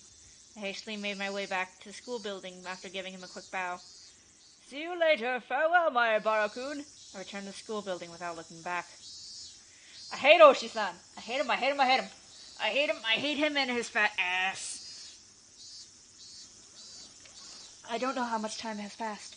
I felt really bad for keeping them waiting, but right now there was a lot on my mind. Tomitake-san's death was hard enough as it was, but to think that there was a possibility of a village conspiracy? Worse still, there was also a chance that Mion was involved? Nonsense. Impossible. Not Mion, Rena, Satoko, or Rika-chan. Was it the group that attacked Tomitake-san? Who could the perpetrators be? Could it be they were hiding here, somewhere in Hinamizawa? I don't know.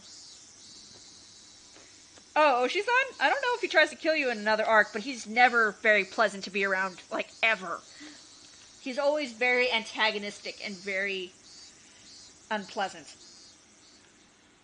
All I can say for certain is that I knew that Mion could be the perpetrator. It's me-chan, the perpetrator! Huh? I startled to hear Rena's voice.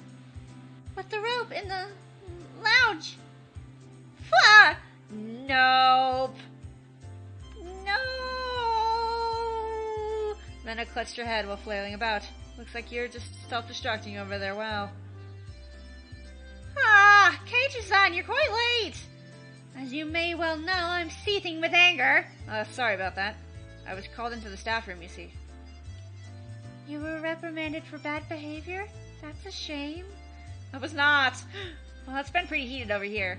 Since it's getting pretty late, let's make the next game the last one. If I remember right, I had 0 points. Isn't that pretty much decided that I'm going to be finishing in last place? Don't worry, Keiichi-kun. I'm at -1 point. Oh. The heck? Your score is lower than mine, and I wasn't even playing!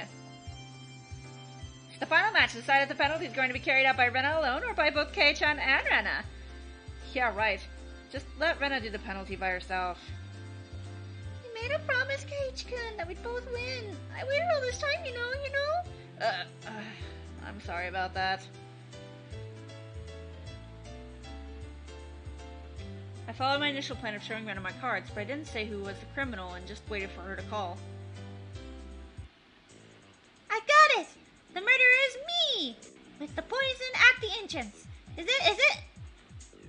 My Rena, quite a quick answer. Another stab in the dark. Oh.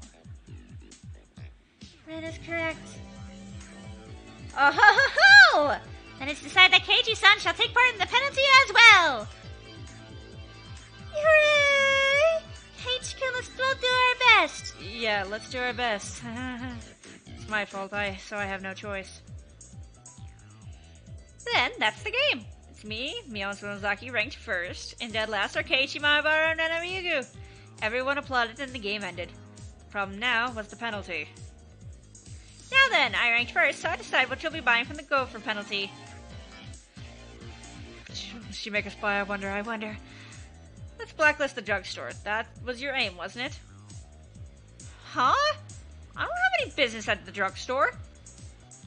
This old man's already got a list prepared for you on this piece of paper. Oh, there's a lot written here. What? Damn it, what is she making us buy? 2 blocks of tofu, shampoo and conditioner, apple vinegar and fried tofu. The heck is this? It looks more like a shopping list than a penalty. Me was certain she was going to win today. Rule 7 of our society. You cannot refuse any penalty. Here's some money. The shampoo I usually get is fruit table. Thanks. This is just your grocery list. I promised myself that if I won next time, I'd make her go buy hemorrhoid cream. Rude. Fucking Mion. Fucking making us go buy her fucking groceries. This bitch. This bitch. This fucking bitch. Ah, yes.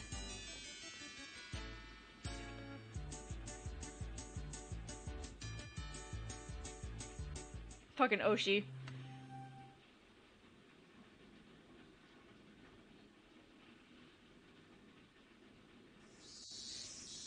Hypobacterial shock induced by clawing out their own throat. Tissues packed into the nails. Not someone else's nails. It's undoubtedly by the individual's own nails. The shape of the scars also matches. Yeah, I know the immediate cause of death was suicide. I get it. Saying that the cause of death is unnatural, right? It's kind of like when your back itches and you scratch a little too hard and draw blood. Some of Tomatake's fingernails have been pulled out. It's actually quite simple to pull out one's own nails, but it really hurts. Under normal circumstances, pain would prevent you from completely pulling them out. Also, there are a lot of bruises on Tomatake-san's body. It's clear that from the shape that they had been assaulted at first by someone or group of people.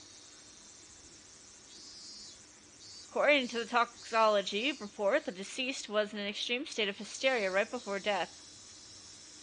Then he fought back and clawed out his own throat because of how hysterical he had become.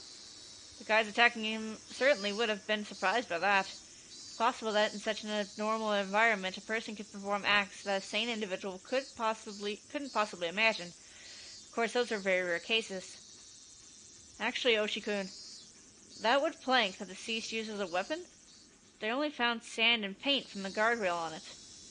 What about the cloth fibers or skin? Nothing.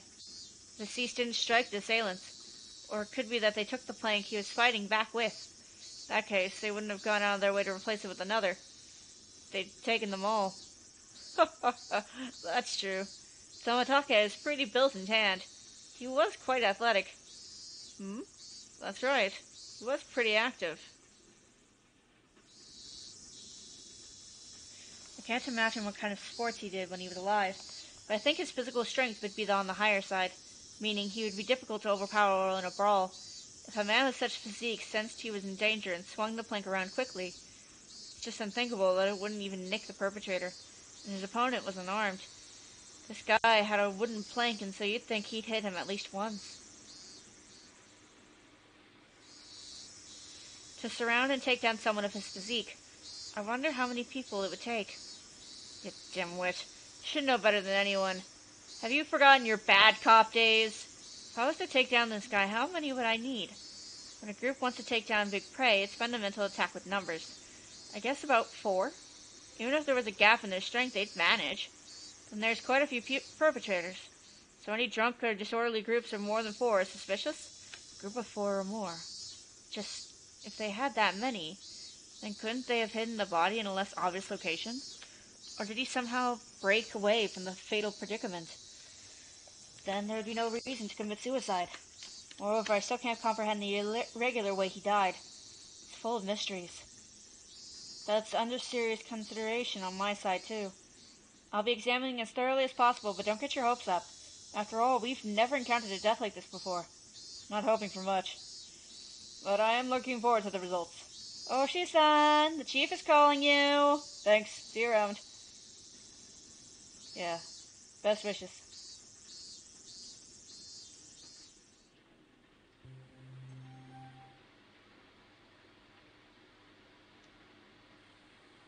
Jiro Tomatake, deceased. Resided in a cheap hotel in Shinshobon City. Registered under the name Jiro Tomatake. Pen name. Travels via folded bike. No license. The bike was found 300 meters away, abandoned at the side of a forest path. Present on the day of the festival. Accompanied by missing Mio Takano. Seen around 9 p.m. by police. Location afterwards unknown. Held resident in Hinamizawa for 1 week each season for the last 5 to 6 years. Freelance photographer specializing in wild birds. Check with magazine companies. Nothing suspicious in the film located among the articles of the deceased. Wallet was among the articles of the deceased. Mere act of violence?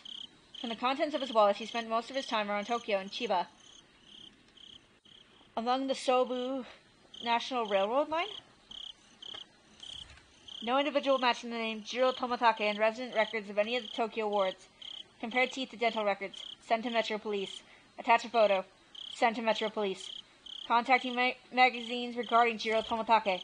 Mio Takono, missing. Nurse at EDA clinic.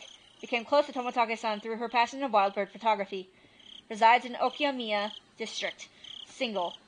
Witness accompanying Tomatake on the festival grounds. Currently missing. Abducted? Or maybe a suspect. An important person of interest. Have no motive to kill the deceased. Squabble from jealousy. Need to thoroughly investigate their relationship. Place of work, etc. Need to get information from the police on the scene again. I want some cream puffs. 4 jumbo ones. Oshi. I want cream puffs! Well, now I want cream puffs. Or donuts. Or both. Really could go for both, actually. God, after that, this fucking campy music. Let's continue on. One more chapter, and then we'll call it a night. This will be a longer one. Sleepy. Well, that was a really big yawn, Keiichi-kun. I'm usually awake once it's time to eat, but it doesn't look like I can do it today. I was watching TV until late last night, and I'm so tired right now. Was it one of those raunchy TV shows you loved so much on last night? How extremely vile! Don't jump to conclusions. It's perfectly normal for boys, nothing to be ashamed about. Rika not patting me on the head only made me feel worse. Could you just let me pass out this lunch break? No, seriously. My, you think I would just sit here and allow that? I'll get really angry if you disturb me. Really angry.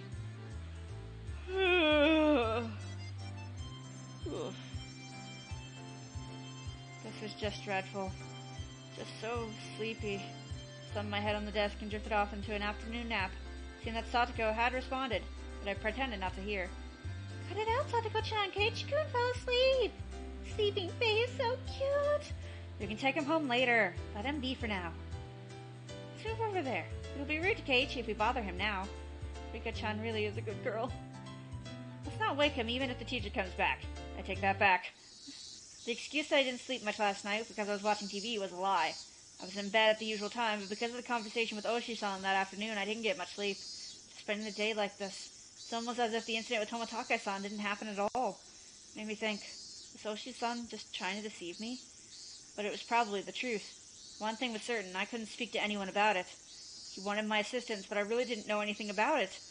If I knew I wasn't going to be of any help, I probably wouldn't have listened in the first place. It ended up with me again, regretting learning something I didn't need to know. If I had never learned about it, I would, without a doubt, be goofing off with the rest of them right now. I couldn't help but resent Oshi-san for this. When was that? I heard he wasn't there the next day. It appears he vanished the night of the Onikakushi. Mion whispered to keep others from listening. I could hear it clearly. On the other hand, Rena's voice was even harder to pick up. But I could still pick up she was quite upset. Couldn't be. Are they talking about Tomatake-san? Not sure. That's all I know. Could have feigned ignorance about this topic because I needed to keep it a secret. Rather than waking up and being forced to lie to join the conversation, it was much easier to just sit here and pretend I was asleep to listen on their discussion. Wait, why did I have to pretend to be asleep while eavesdropping on my friend's conversation? The guilt stung. So, and me, there are others, right? Too? But they didn't know if it was from this curse or if it was from the Onikakushi. Onikakushi? To be hidden away by a demon? What a mysterious phrase. I did, however, get the feeling it meant nothing good. Yeah. There was another, right? If it was Oyashiro-sama's, yeah. But this year... at all? Grandma and the mayor had talked about it. Seems they talked to the police about it beforehand. They said they'd take care of whatever happened this year without causing a commotion. Then without us knowing it, someone had... them, you mean? Maybe. Next could be, I wonder... Don't worry. You got home safely. But it's not allowed, right? It was a long time ago. Let's stop talking about this. Amidst the uncomfortable mood, both of them went silent. The entirety of the conversation was still a bit unclear, but a few thoughts caught my attention. First of all, the term Onikakushi, to be demoned away. By the context it was used in, I would guess it's similar to being spirited away. I suspected that it meant because Toмотake-san and that woman, it really bugged me that I didn't know her name, vanished after the Watanagashi. The next thing that stuck out was when Rena said there's another one, right? Mion said that if it's Oroshiro-sama's, yes, responding to something. If it's Oroshiro-sama's curse, there had to be 2 victims. Is that what she meant? Come to think of it, I remember Mion saying at the beginning that they didn't know if it was from the curse or if it was from the case of the Onikakushi. It seems that the curse and being demoned away are different things, and they were phenomena that were paired together. I recalled Toмотake-san's terrible end. It wasn't something as elegant as disappearing.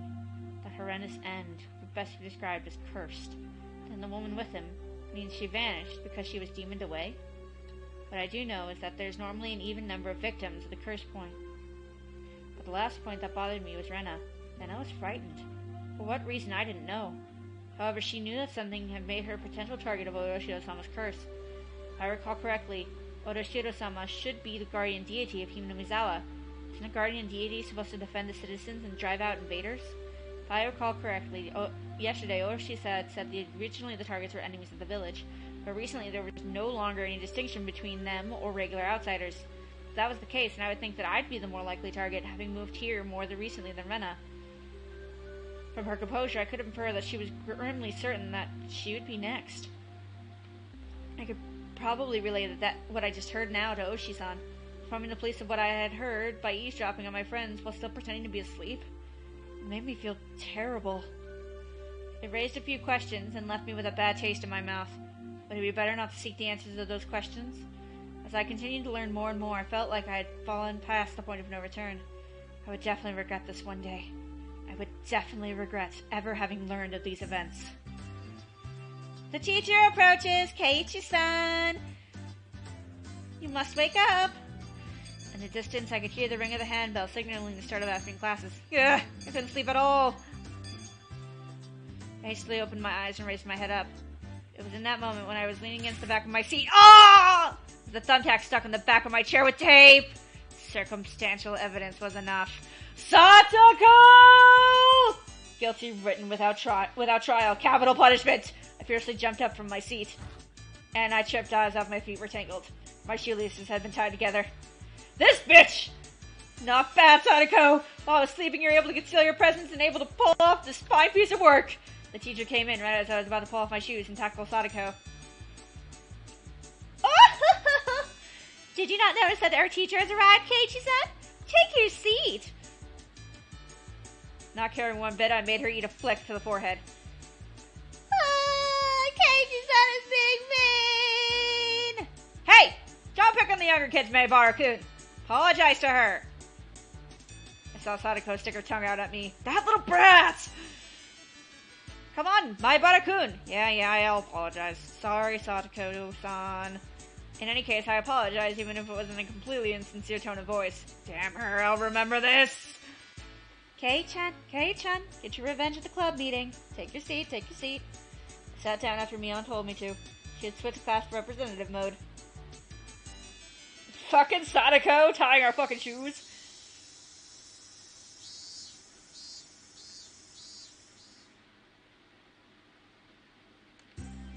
With the boring classes finished, school was finally over for the day. Now then, what should we do for our club today?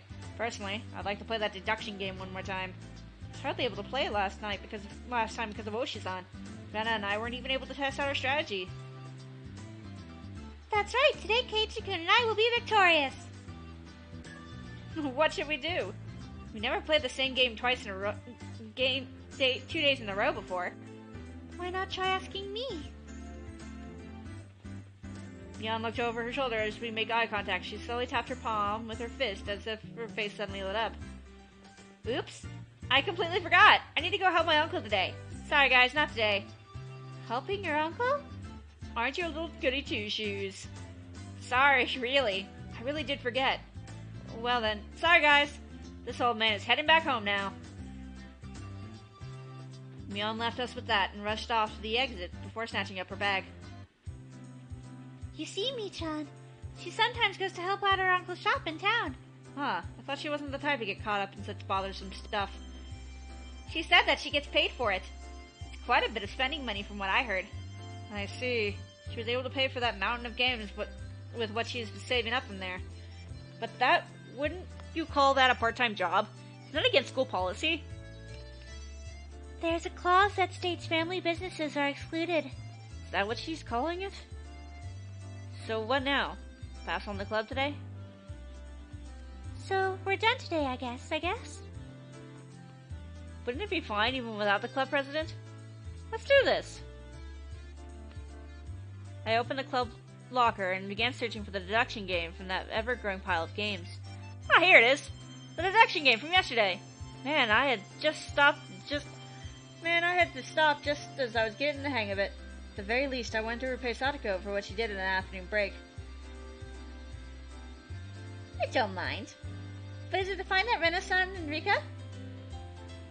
If Keiichi-kun wants to so badly, I wouldn't mind playing for a bit. I think it's better if we do it when we have everyone together. When she says it like that...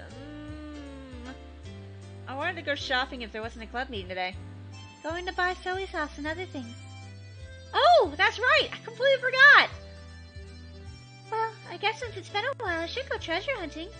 What's this now? Everyone is now no longer in the mood for club activities. If I kept on trying to push the matter, it may make them realize I had a trick up my sleeve. Oh well, I'll give up this time. Man, I really was looking forward to playing it. Shuffled through the cards as if I was still caught up on it. At the next opportunity, I shall give you a sound thrashing. Oh! The murderer is Satoko. The murder weapon is the pistol. It was you after all. What did you say? Then I'll just... Satoko looked through the cards at the desk and snuck out 3 of them at me. The murderer is Keiichi! In the lounge with the rope! I didn't need no rope. I'll just strangle you like this. No! Keiichi-san is such a beast! Phew. Well, I guess it's good that I got that out of my system. Remember this Keiichi-san! She was used as a plaything for quite a while. How unfortunate. Ha! Cute! Everyone got ready to go back home. I also helped gather up the scattered cards. I suddenly paused. They were just the suspect cards, but I noticed something strange. Rena, Satoko, Rika, Keiichi, Mion, Satoshi. All the cards were made by us. Or at least every card beside this one was the name of the club member. Does this mean this Satoshi fellow is a member? Was there someone in the class named Satoshi? Couldn't find anyone named Satoshi on the class roster stuck up on the wall. Keiichi-kun, let's hurry and finish cleaning up. Being rushed by Rena, I finished up quickly. Satoko and Rika-chan were already headed merrily for their lockers, so we were the only ones left in the classroom. Right now, Rena was already gotten her bag and was ready to leave. Rena, there must be quite a few people who transferred from the school, right? Tried asking Rena in a bit roundabout way. Rena made a troubled face and then answered. Yeah. Hinamizawa is a rural town, right? Some people transferred out every now and then. Then is Satoshi another one of those transferees? Sorry, I don't really know. There was a bit of a pause, but the answer was pretty much immediate. I'm not saying it to be mean. Just last year, I transferred in, so maybe I just missed him. So I didn't hear much about him. Sorry. I'm not so sure. Sorry. Her answer is a lot like when she refused to tell me about the murder at the dam. I was saddened by her denial. I felt a little bit of anger. I'm their friend, aren't I? Friends don't keep secrets from their friends, do they? Though I do appreciate that they kept that unsettling curse thing from me. But if everyone's worried about it, I'd be rather worried with them. That's what it means to be friends, right? For a moment I wondered just what kind of face I was making just then. these mixed feelings of sadness and annoyance. Keiichi-kun, you're making a scary face. Why is it? Why? It was probably exactly the kind of face Rena said it was. It feared my grim expression had frightened her. Sorry, I was really looking forward to the club today. I just feeling down about it. Or else with Rena's hair. Let's go home. Drawing that awkward mood with us, we headed home.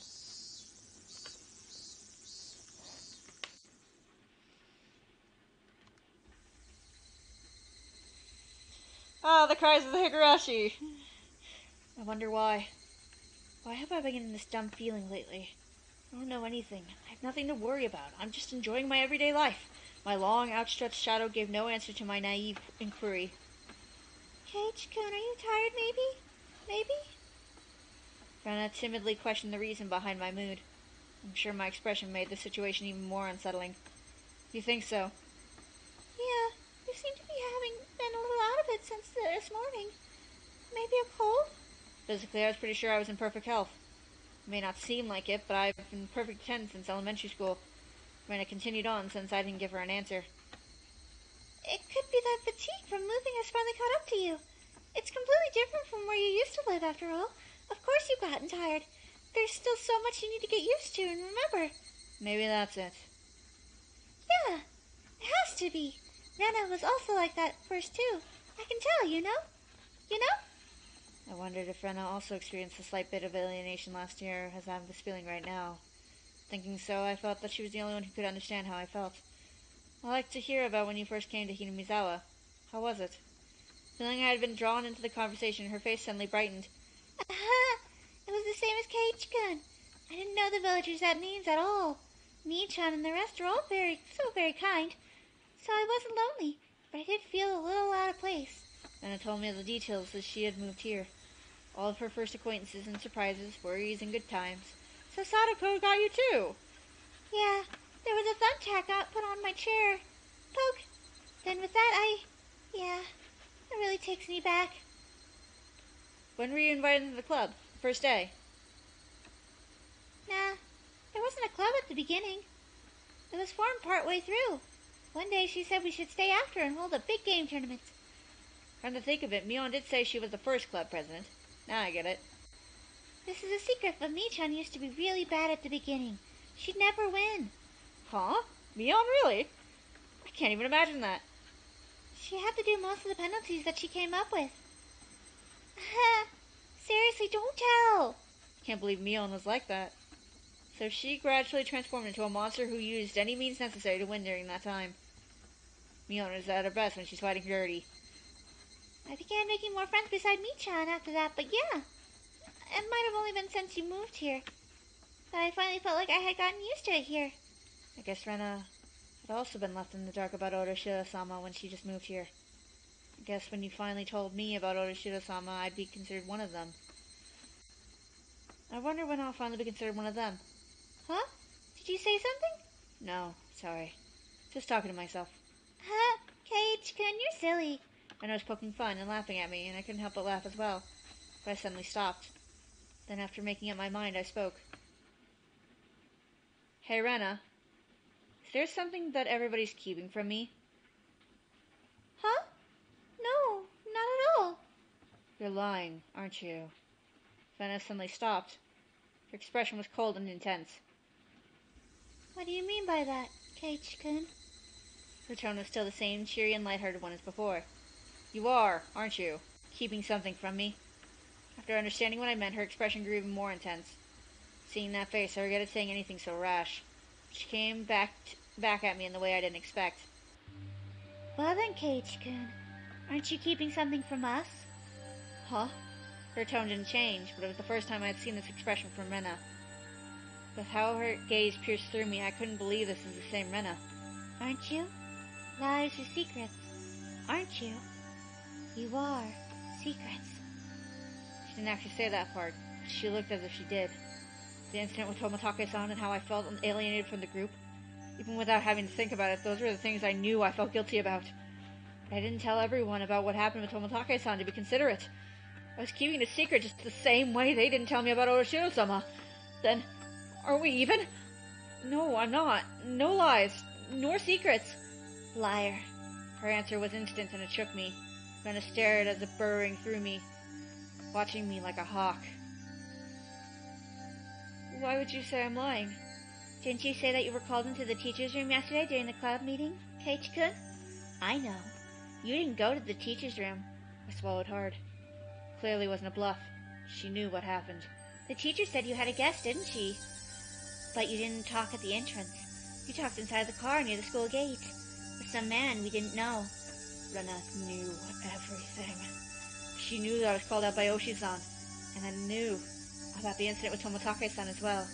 Did she know all of it? Exactly who was that man? I don't know him. Why did someone you don't know have business with you? I want to know that myself. Then why did you talk about? It has nothing to do with you guys. It was a lie. Lies! Then a scream echoed through the trees, sending frightened birds into the air. I couldn't exhale the deep breath I had just taken. No, it was like I wasn't allowed to exhale. It was here I first realized. The person in front of me, she wasn't Rena Ryugu. Then, who was it that was standing before me now? Who had assumed Rena Ryugu's appearance? I had held my breath for so long I could feel myself suffocating. Right? And then she made a facial expression that Rena mightn't have normally made. It didn't matter that it was Rena's usual smile. It chilled me to the bone. She drew closer to me. I felt her breath against my face. It wasn't the least bit exciting. Whoever this was with Rena's face was going to chew my nose right off. A coward as I imagined that. Then she smirked as if she was able to see through me. We also have secrets, just like how Keiichi-kun has secrets. It was Rena's usual smile, but her eyes were still like that of a hawk's. Bringing her face close enough to mine to almost bump into my nose, she kindly persuaded me. I couldn't nod or shake my head. This person standing in front of me, this person who looked like Rena, frightened me to my core. I was terrified knowing that she could hear the sound of me swallowing nervously. After what felt like eternity, after a long empty silence, she finally spoke. Let's go! It's getting chilly. There's Rena again. Smiling at me once more, she started walking as if nothing had happened. When I was released from her gaze, my legs gave out from under me and I slumped onto the ground. I wasn't able to lift a finger until Rena was out of sight. Who was that? I felt cold. My body was drenched in sweat. I was finally able to form a coherent thought and ask myself once again, who was that person who looked like Rena Ryugu?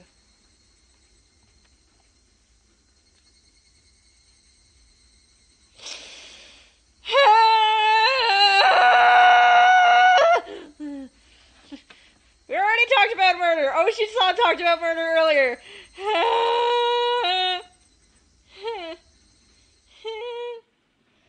Sob. I was out of it and couldn't bring myself to do anything until dinner except stare blankly into space. Was I terrified from Rena going off on me? No, that's not right. There was someone else who only looked like Rena. Then who could that have been? This dreadful feeling, knowing that was someone else, not Rena. So tomorrow I shouldn't have a problem talking to Rena like I usually do. That thought was strangely comforting. I concluded that I should just calm down and clear my head. Though those thoughts continued swirling around my mind. Finally I returned to my senses when I heard my mother calling me from the bottom of the steps. Keiichi! It's a call from the bookstore! Bookstore? I can't think of why they'd be calling me. I went downstairs and picked up the receiver anyway. My apologies for calling so late at night. It's me, Oshi, from the Okiyamiya bookshop. Oshi-san? Oh, it's Oshi-san. Sorry, since your parents picked up, I said I was from the bookstore. Puts people off when I say I'm a police officer. Oshi-san was, in his own way, rather courteous. Even so, I didn't want my parents hearing me talk to the police. I brought the cordless phone with me as I dashed up to my room on the second floor. Sorry for calling so late. That phone number on the piece of paper I gave you yesterday was the old number. My apologies. Can you copy down the number I'm about to give you? Ah, yeah. Okay. He gave me the number for his direct line as I wrote it down. I thought that was the end of it, but he began making pointless small talk, and it was pretty hard to hang up. So, how has it been, Mahabara-san? Did anything strange happen recently? I see. That was the real reason. He really beat around the bush here.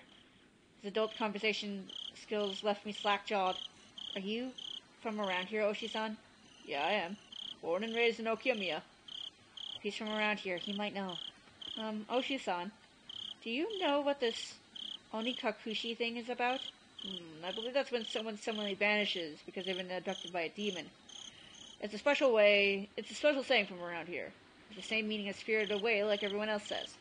Whereas my friends would say they didn't know when I asked, this older man gave me a direct answer. It made me a bit happy that he answered me directly without trying to hide anything.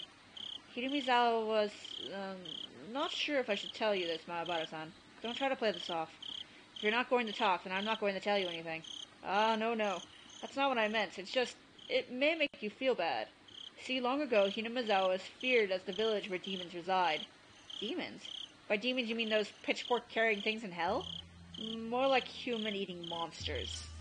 They go down to the village, snatching people up and gobble them down. That kind of tale. Demons snatching up people is what this Onikakushi really means. They said that the curse and being demoned away happened together. What does that mean?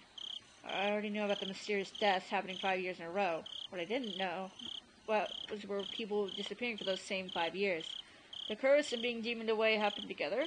First time I've heard of that. Is that how it is, Maribara-san? That's what I want to know. I heard Rena and Neon talking about it. They said that if it was really Onisho-sama's curse, then both the curse and demoning away would happen. Oshi-san began hemming and hawing at the other end of the receiver. Maybe something about that came to mind? Maribara-san, do you know the first incident? The murder by dismemberment? Yeah. One of the 6 perpetrators is still on the run, right? Hypothetically, what if he isn't on the run, but was demoned away? Huh?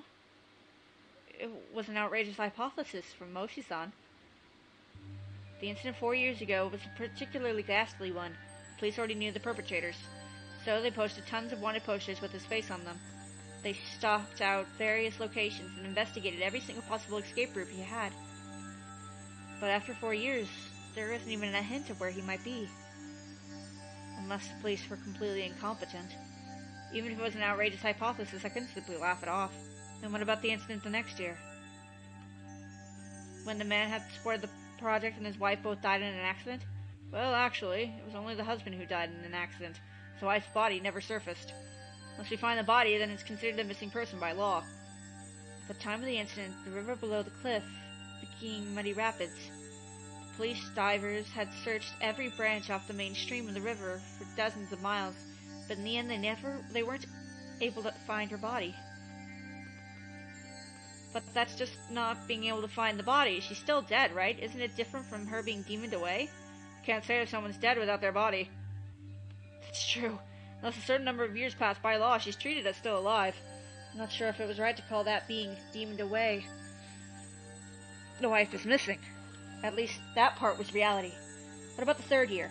The Shinto priest died of illness, and his wife committed suicide. Maribara-san, that's actually the exact same scenario. The wife was supposedly thrown herself into the bottomless marsh deep in the forest around Hinumizawa, meaning all circumstantial evidence. He simply found her suicide note in front of the marsh. Oh. A diver was able to recover a few remnants, but they weren't able to find a body.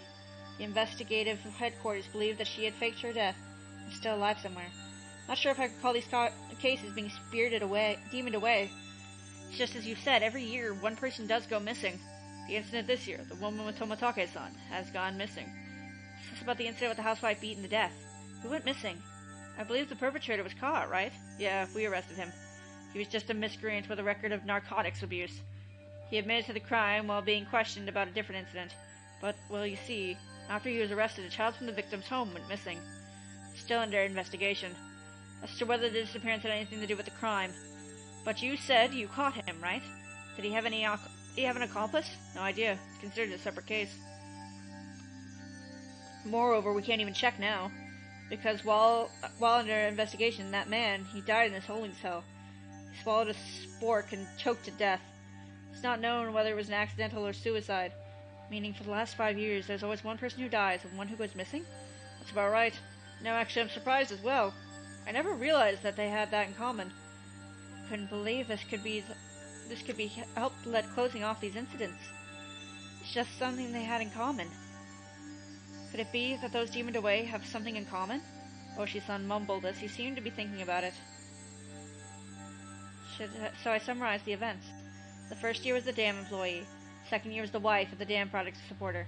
Third year was the wife of the Shinto priest. Fourth year was the victim's family's child, and the fifth year was the victim's girlfriend, I guess. Doesn't seem like there's anything that connects them. With the exception of the first year, wives and girlfriends, those do stand out. It does seem like there are a lot. Then that means the fourth year's victim's child was different. It would have really stood out if there were any married couples, except that it's not just married couples, but parents and children as well. Come to think of it, I believe Toмотake-san also told me that the younger brother is still alive and has moved, if I recalled correctly. The child that went missing the fourth year, who were they? Apparently he was quite mature. 1 year older than you. His name was Satoshi Hojo-san. Huh? Satoshi? I remembered that name. Didn't they tell me Satoshi transferred out last year? He was at your school up until last year. Didn't they tell you anything about him? Come to think of it, when I transferred in, I believe they had said my seat belonged to the recent transfer student. Then where I sat once belonged to one who was demoned away? Was his seat? I recalled the cold sensation that came from that desk, and my hair stand on end. Strings of mysterious deaths. No, Oyashiro-sama's curse. I now knew how it connected to me. That chilling sensation. It was the feeling of Oyashiro-sama caressing the back of my neck. Oyashiro-sama's curse, huh? Could Oyashiro-sama's curse really exist? In all honesty, I was beginning to believe it. And I was scared. That was why I wanted to say it was a plot crafted by man and not by the work of a curse. But the more I dug into it, the less likely it seemed. No, the more I dug in it, the more mysterious it became. If I kept digging, eventually, I'd reach the point where I'd learned something I really shouldn't know. To either be none the wiser or to seek an answer I may regret. Which one would I be happier with? Maybe it'd be me next. My execution could only be delayed for 1 year. That was when I remembered. Rena. Rena said she may be the next victim of the curse. You mean Rena Ryugu-san? She transferred in last year and she's your classmate, isn't she? These incidents really might be too disturbing for a girl. She's not just scared, is she? Wasn't that. She said it might be her next. She said it in a way that made me think she had a concrete reason behind it. It felt like she was convinced. Almost as if, you could say, she was frightened. Her sudden change in demeanor. Someone who looked like Rena, but wasn't Rena. That might be unrelated. All the strange things that I felt from Rena today came back to me. I see. And I'll be doing a bit of investigating on this end. Please continue your observations of Ryugu-san, Maebara-san. Are you asking me to keep Rena under surveillance? That's not what I mean, Maebara-san. I just want you to watch out for your friend, so she doesn't end up the next victim. At that moment, just as my mouth was agape, because I was so impressed with his mature, clever way with words. Knock, knock, knock. Sudden knock at the door sent my heart racing. In an instant, I had pointlessly covered up the end of the receiver. Keiichi, get the door, please! On the other side of the door, I heard my father's loudly upbeat voice. I thought it was my mom! So late. Sorry, my dad just came in. Can we leave it at this for tonight? Yeah. My apologies again for calling so late. If you find out anything else, please let me know. I'll tell you if I make any progress on this end. Well then, have a pleasant evening. Keiichi, hurry and open up! Daddy's got his hands full! What is Dad doing? I'd stayed in the same position while on the phone the whole time, so my joints were aching. When I opened the door, I saw my father was standing there with a tray. On that tray, cookies and 2 cups of black tea. A fairly fancy spread for our household.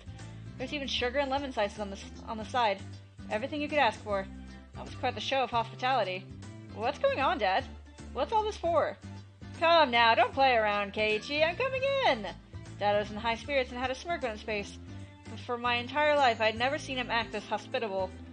I've gotten into him. So, what were you talking about? I jumped. It wasn't something I had to keep from my father. But somehow, how could I explain that to him that I was talking to a detective? I'm assuming he was, this late at night. Nothing much. Just a friend. I don't mean the phone. She was here, wasn't she?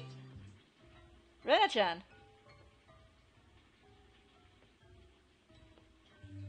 She wasn't here. Come now. Don't try to keep it away from me. She just came over to play. You two were chatting away, so I thought I'd bring some tea. Looks like I just missed her. I have no idea what Dad is talking about. But a cold sweat dripped down my back. How long were we talking? Rena-chan went upstairs about half after. So it was close to an hour, I guess? You saw her come up to the second floor. Yeah, I did. I also told her that your room was the door down to the hall and up the stairs. Then I came to my house about an hour ago. Dad met her at the door. Called out to me on the second floor. I probably didn't hear him because I was so focused on my conversation with Oshi-san. I didn't reply, but he knew I was in my room, so he had her come inside. Then told her my room was on the second floor. She thanked my dad and went upstairs. About an hour passed. She passed by my dad just as he was bringing up tea and left. She came upstairs, and about an hour passed, and passed by my dad and returned home. Then after she came upstairs, and until she left, where was Rena? There's only one short hallway between my room and the stairs, meaning Rena had, for about an hour, in the hall. No, she couldn't have been standing in front of my door all that time. The door to my room wasn't particularly thick. You could easily hear everything being said inside. All the ominous things and all the nonsense I spoke to Oshi-san about began rushing through my head. Honey, don't tease him. More importantly, you need to clean up your studio. It's a mess again. Mom yelled at my dad from downstairs. Dad left the tray with me and went downstairs with a disappointed chortle. I followed my dad out of the room with my eyes. I looked down at the floor of the hallway where Reina might have stood all that time. Just now, as I was talking to Oshi-san, with my back turned, Reina was standing a mere 6 feet away. The whole time? All that time in this dimly lit doorway? What'd she see? What'd she hear? For what reason? As the steam from the 2 teacups ominously wafted and twisted, the aroma of black tea filled my room.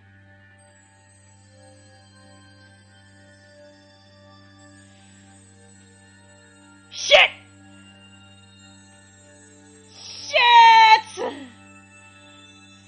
Oh no! That's bad. I'm gonna read this new text and I'm gonna call it a night.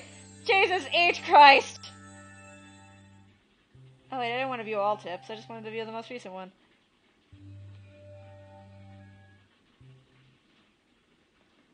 Fuck! July 1st, 1982. To Departments 1 through 12. Prefecture Police Headquarters. Director General. To the Chief Constable and all faculty members. Regarding cases situated in the Hinamizawa village, notice. As cases in Shisobon City, Hinamizawa village has been reported by certain sections of mass media. It has drawn global attention, which is causing serious repercussions for the local residents. This has become a very serious situation. To protect the livelihood and prosperity of the residents, the following notice has been issued. 1. Designate the following criminal investigations as classified. Okinomiya Station, 1982 case number. Hinamizawa Village housewife murder, dated June. Okinomiya case number. Hinamizawa student disappearance, dated June. Non-disclosure of information. Okinomiya Station, 1979 case number. Hinamizawa Village site foreman murder. Shiro Station, 1980 case murder. Shiro Natural Park falling incident. Okinomiya Station, 1981 case number. Hinamizawa Village Shinto priest wife's disappearance. Requesting self-restraint from each organization concerning the release of sensitive information. Please see attached reference materials 1, 2, and 3. Management, Prefecture Police Headquarters. Internal line, Police Affairs Department. Ah! I know I was just yelling into the microphone. That probably doesn't help. I think I'm gonna call it a night. Oh no. I'm worried. I'm scared. Okay, next episode's gonna be fun. Everyone have a wonderful rest of your night. Hopefully no bad dreams. Hopefully Oroshiro-sama will not just hang over you while you sleep. Have a wonderful rest of your night, you guys. Bye-bye.